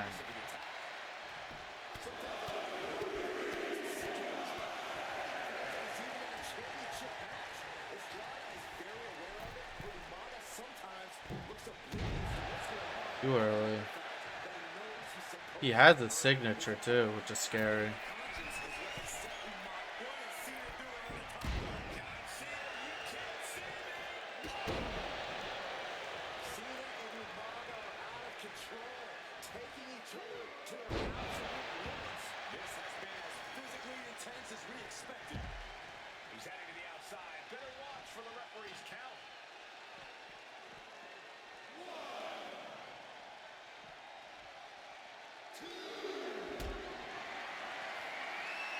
Fuck.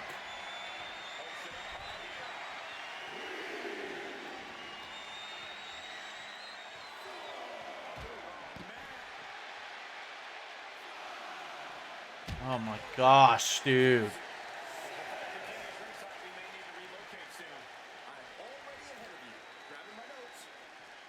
You're grabbing my notes.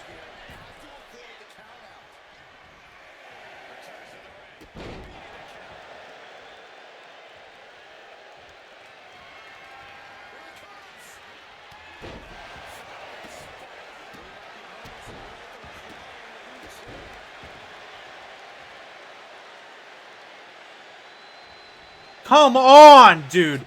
Are you kidding me? And he hits his finisher.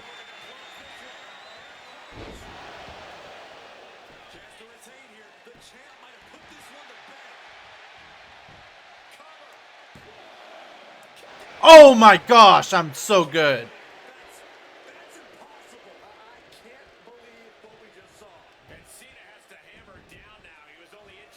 Are you fucking kidding me? Oh my gosh, I missed it.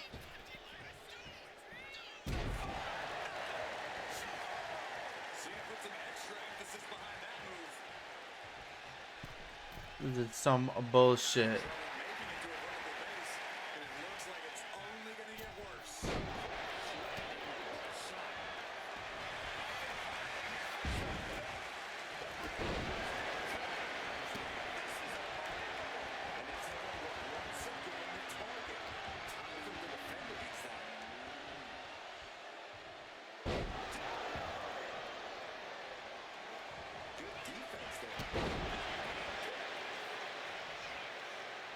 I'm mad. The 2 signatures I got and he fucking...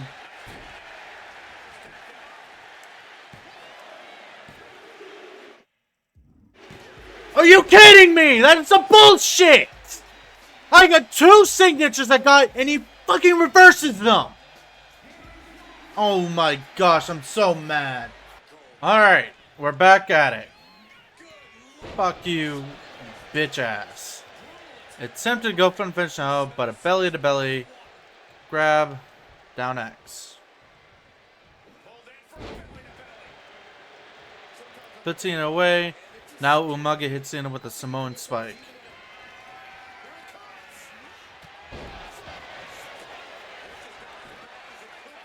Fuck you, you bitch!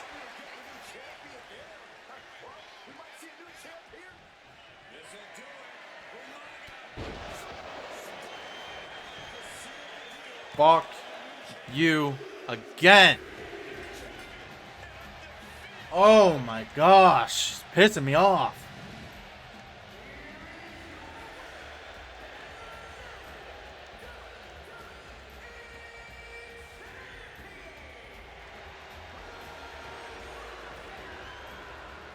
Oh. Giving me a damn headache. Hey, in WWE, things move really fast. If you aren't present in the moment, it can feel like a year goes by in only 2 or 3 minutes. That's why you always have to make time to make sure that you check. Hold on. Did I just hear myself say 3 minutes? Stop. Can you believe I'm actually doing Eric Bischoff's shtick? In the early 2000s, few words sent a shudder through the roster like the words 3 minutes, summoning the fearsome duo of Rosie and Jamal, collectively known as the 3-minute warning. Initially hired by the aforementioned Raw General Manager Eric Bischoff to interrupt anything he didn't find to be entertaining. You're just not entertaining me. 3 minutes are just about up. The two instantly made their mark in WWE with their complete and total decimation of anyone that was targeted. Their formula was really simple. 2 bruisers with surprising quickness who took pleasure in throwing opponents all around the ring with reckless abandon. And the trail of bodies left in their wake remains a testament to their devastation. Rosie, older brother of your tribal chief, Roman Reigns, and Jamal, who would in time develop his skills further and take the name of Umaga, were about instant gratification. They treated matches like a race, seeing how much damage they could fit into the shortest time possible. The 3-minute warning with my brother and my cousin, it was just one of the coolest gimmicks of all time to me. It was catchy, you know what I mean? Like, you kind of knew what was happening. And I feel like we all remember when the 3-minute warning hit for the first time. You know, the whole Den TV area just lit up. Every match was a train wreck, as the two would use their size to overwhelm most opponents, coupling that with incredible tag team maneuvers to increase the carnage to its maximum levels. That approach, maximizing damage while minimizing time, was a 3-minute warning signature. The team itself saw its run in WWE last for a little over a year, but in that time managed to make such an impression with the WWE Universe that it still resonates today. They are proof of the impact anyone can make if they capitalize on their opportunities, as 3-minute warning did every single time. It was a short-lived gimmick, but it was a really cool gimmick, and I just think it shows the versatility of, hey, if you need us to go out there and tell you a Broadway story, I'll cover 2 hours if you like. But if you need us to come out in 3 minutes to make an impact, we can do that too. But you gotta be really good to be thrown in there with the very, very best in the industry. I'm getting all pumped and proud, you know, for my brother and my cousin right now, just thinking about it. Here in the WWE 2K25 showcase, we have selected another team that embodies the same mindset in Akam and Razor the AOP. Similar to Jamal and Rosie, these two look to inflict the most pain in the most efficient manner. Like 3-minute warning, AOP happily dispatches when summoned.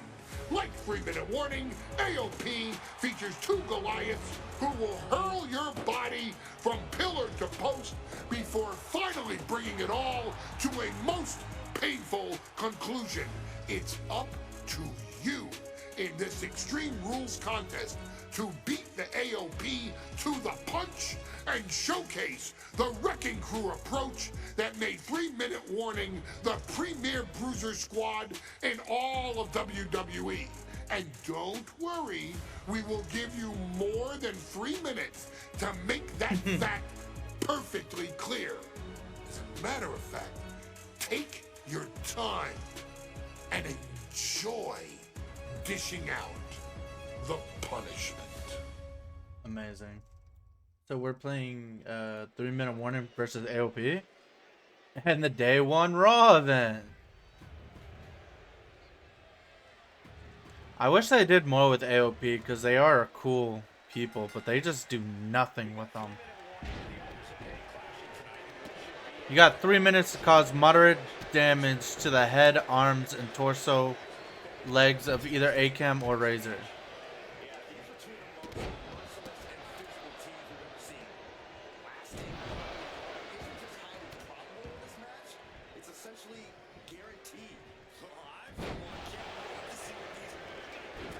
Oh my gosh.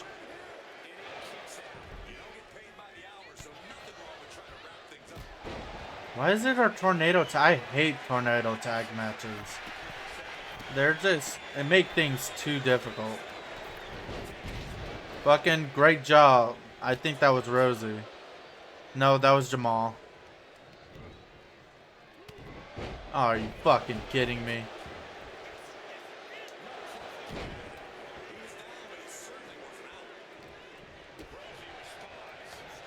Are you kidding me, dude?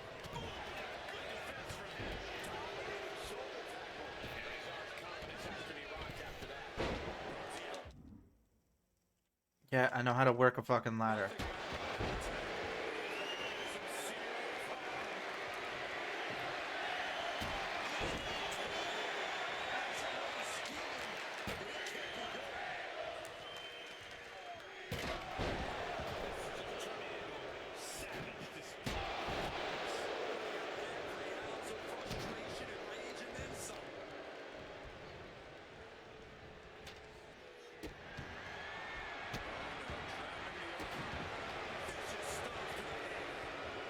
That's not where I told you to go, game.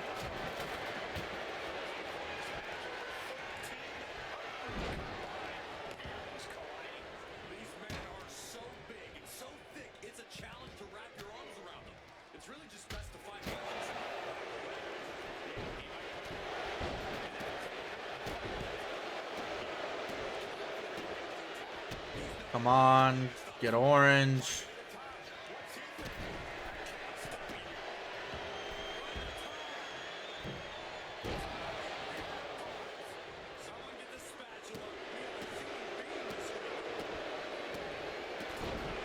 Keep on hitting their legs. I'm trying to hit the chest.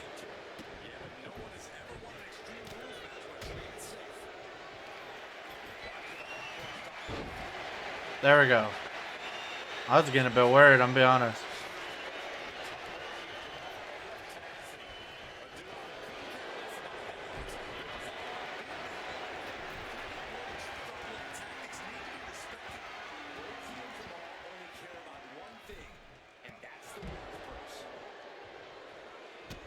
Tornado tag matches are just the worst. It's so hard to pay attention to anything. Let's get a screen show Akam with 3 and W is all about. Which one is Akam? That guy.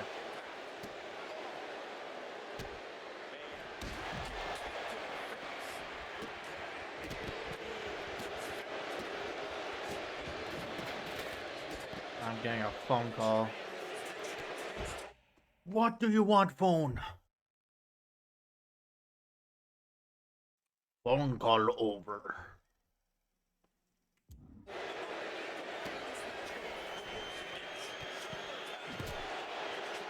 Why not use the 3 minutes to perform any finisher to get either A-Cam or Razor to make that win easier to get? Where am I? I was reading.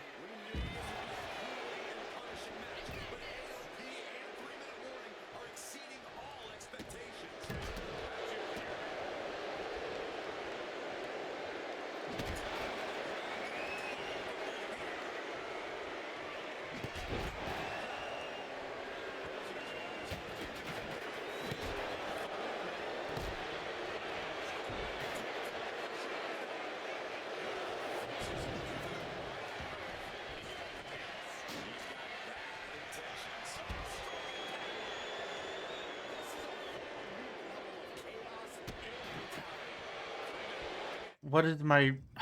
what's my finisher? Am I Rosie? I think I'm Rosie. Simone Splash or Vader Bomb.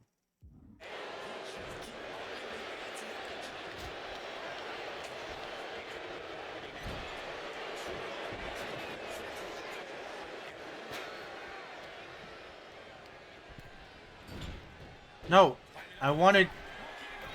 Oh.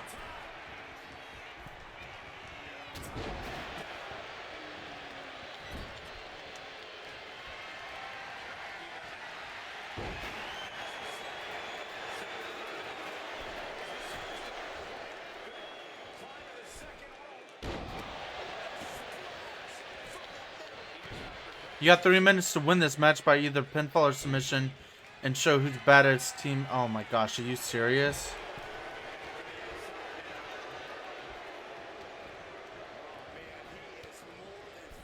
Fucking...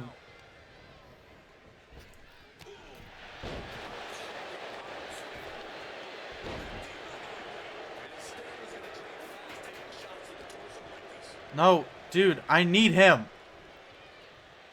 Go focus on the other one.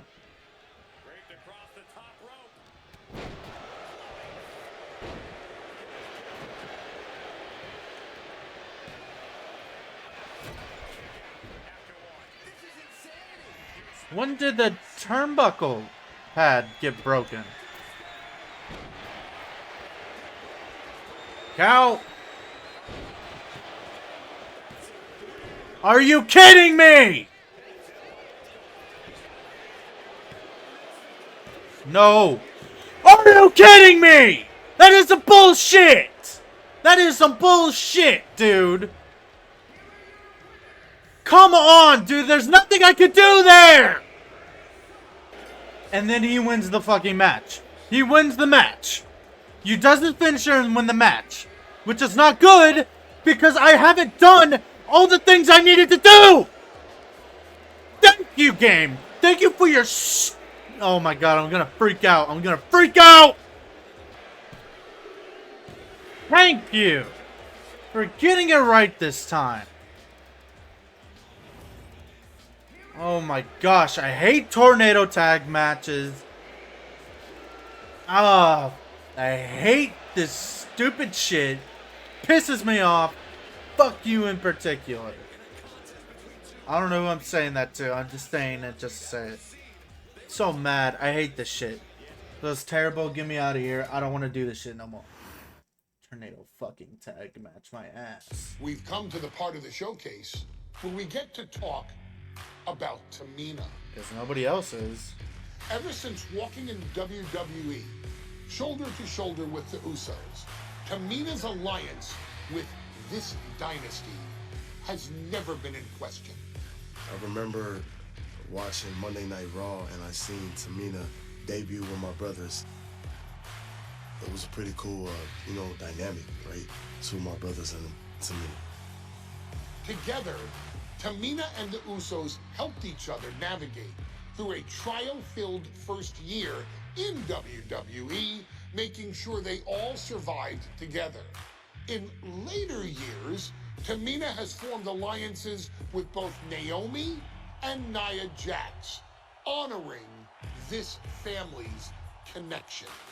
While Tamina has looked to create her own name in the industry, she has never missed a chance to acknowledge her place in this family either.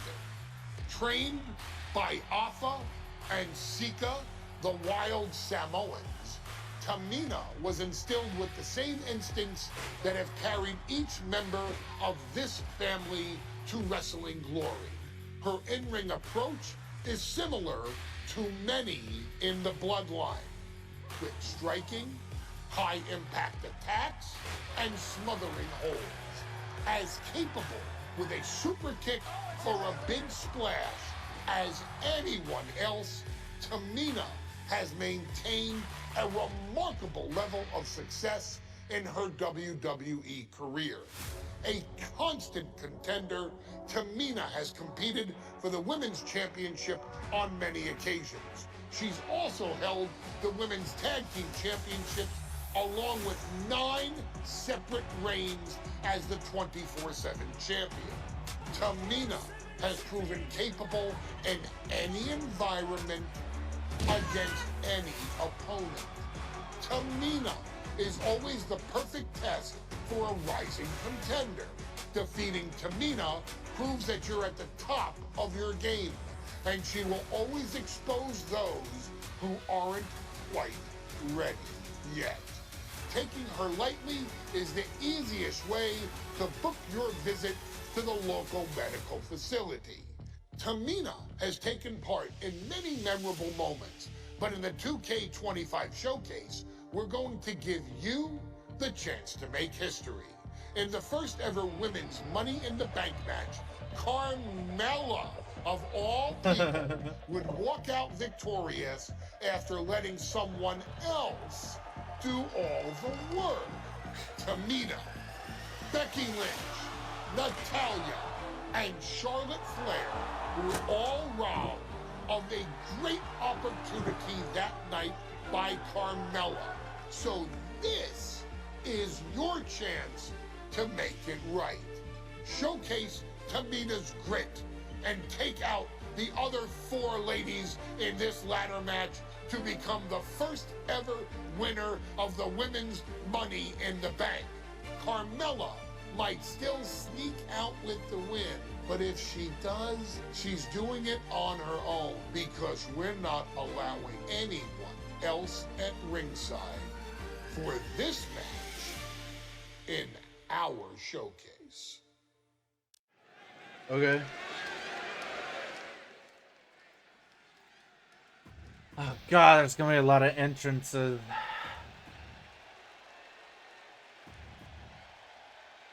Money in the Bank is also kind of another annoying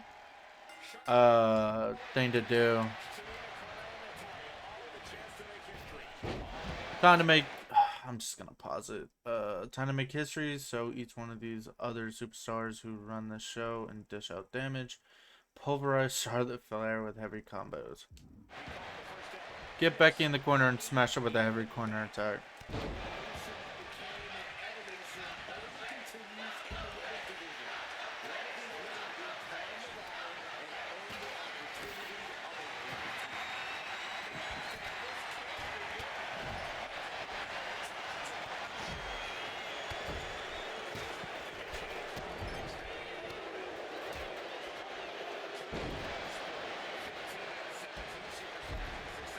Natalya, go fight somebody else. Not her.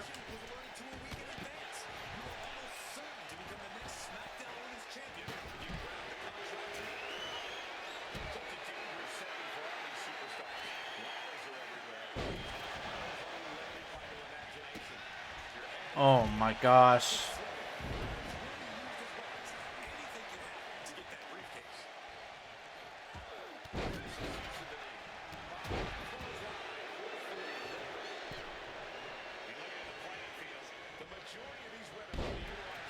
Can you go away?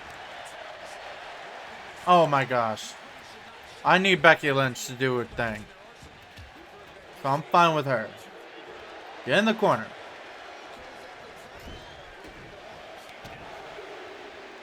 Oh, Carmella, you mother. Oh my gosh, I'm so mad. I'm trying not to call her a B word, but she's being one!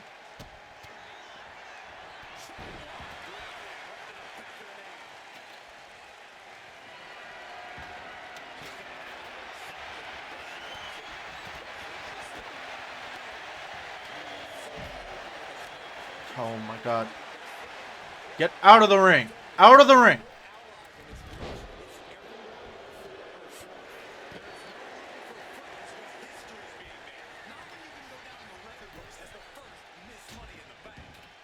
I don't need you out of the ring game. When I do the controller movement, it's meant for you to put her in the corner.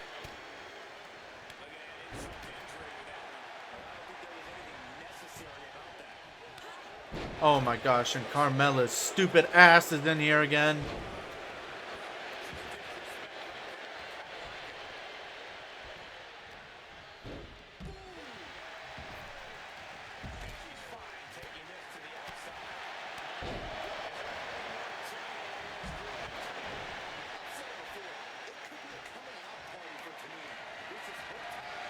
What does that mean? Byron?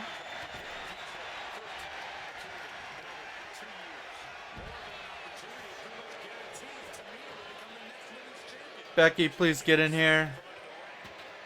No, we're gonna get back to her again. And I don't care about her! Oh, now you want to throw somebody at the corner game. Now you won't stop when I'm trying to throw them out of the ring! Oh.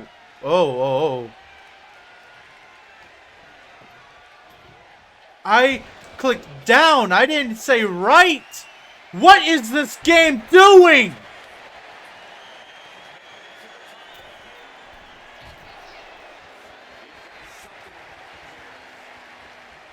And the two people that I actually need are the two people that are fighting each other.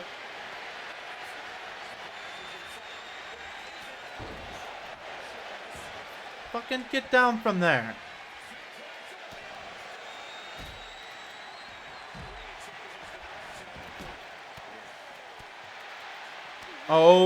Oh my gosh, I think I'm gonna freak out!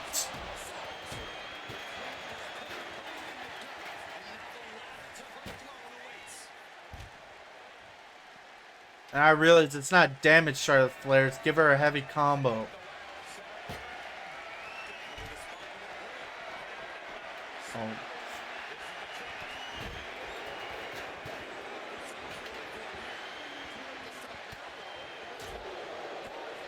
Oh my gosh, of course, her stupid ass decides to fucking...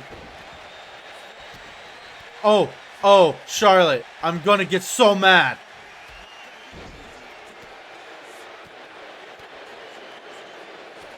Thank you! Becky! Oh, Natalia, you are pissing me off the most. You are. Carry Carmella high and then give her a big fall with a carry attack. Damn! Just threw her ass out of the ring. How am I the one who's taking the most damage? Becky, get in the corner. Nobody interrupt! Thank you!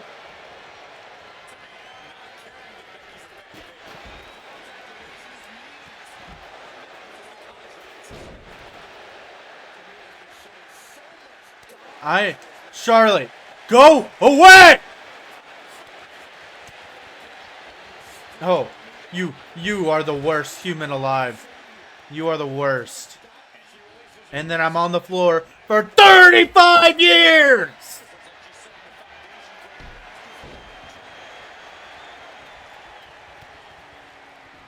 Throw her out of the ring.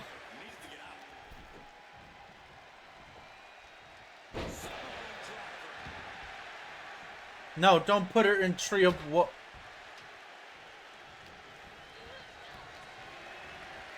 Anytime there's more than 2 person in a ring, this game freaks the hell out.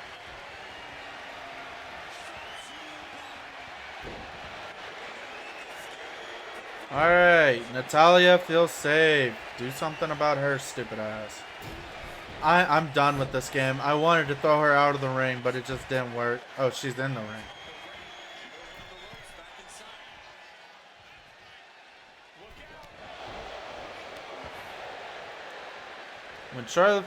When you and Charlotte Flair are both, oh my god, I need to pause. When you and Charlotte Flair are both standing in the ring, wipe that smirk off her face with one of your running attacks. She just gave me her fucking finisher. Or was that her signature? I don't know. Probably signature.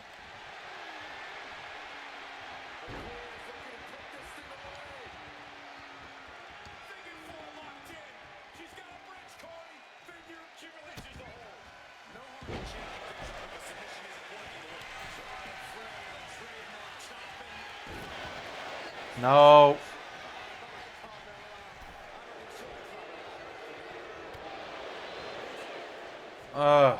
Dude. Doing this shit's a headache. Charlotte driving Tamina and both tumble to the floor. Both women crashing down hard. The Queen, Charlotte Flair, the first to her feet, surveying the situation. Oh my, Tamina into the steps. Well, you are seeing a heightened level of aggression, heightened level of intensity from all these competitors because of the stakes involved. Guys, where's Charlotte going? Flair looking to up the ante now from the top. Oh my goodness, taking out everybody. The Queen rising to the occasion. What you just saw is Strike fast. You got 30 seconds to keep Natalya out of the ring and away from a win and dishing out enough pain to remove her as a threat.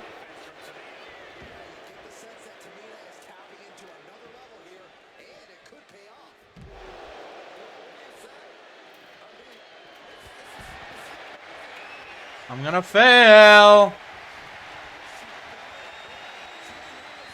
I hate this game. I hate this game. It won't be easy, but there's one thing left to do. Climb the ladder and become the first ever woman Money in the Bank.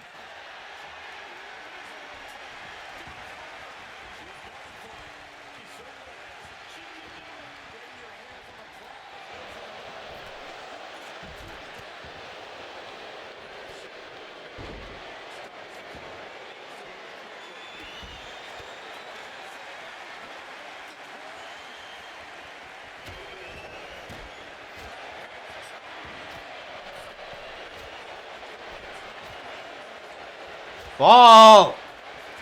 Oh my gosh. I'm gonna pause and I'm just gonna do this because this is gonna take a fucking year and a half. I got it!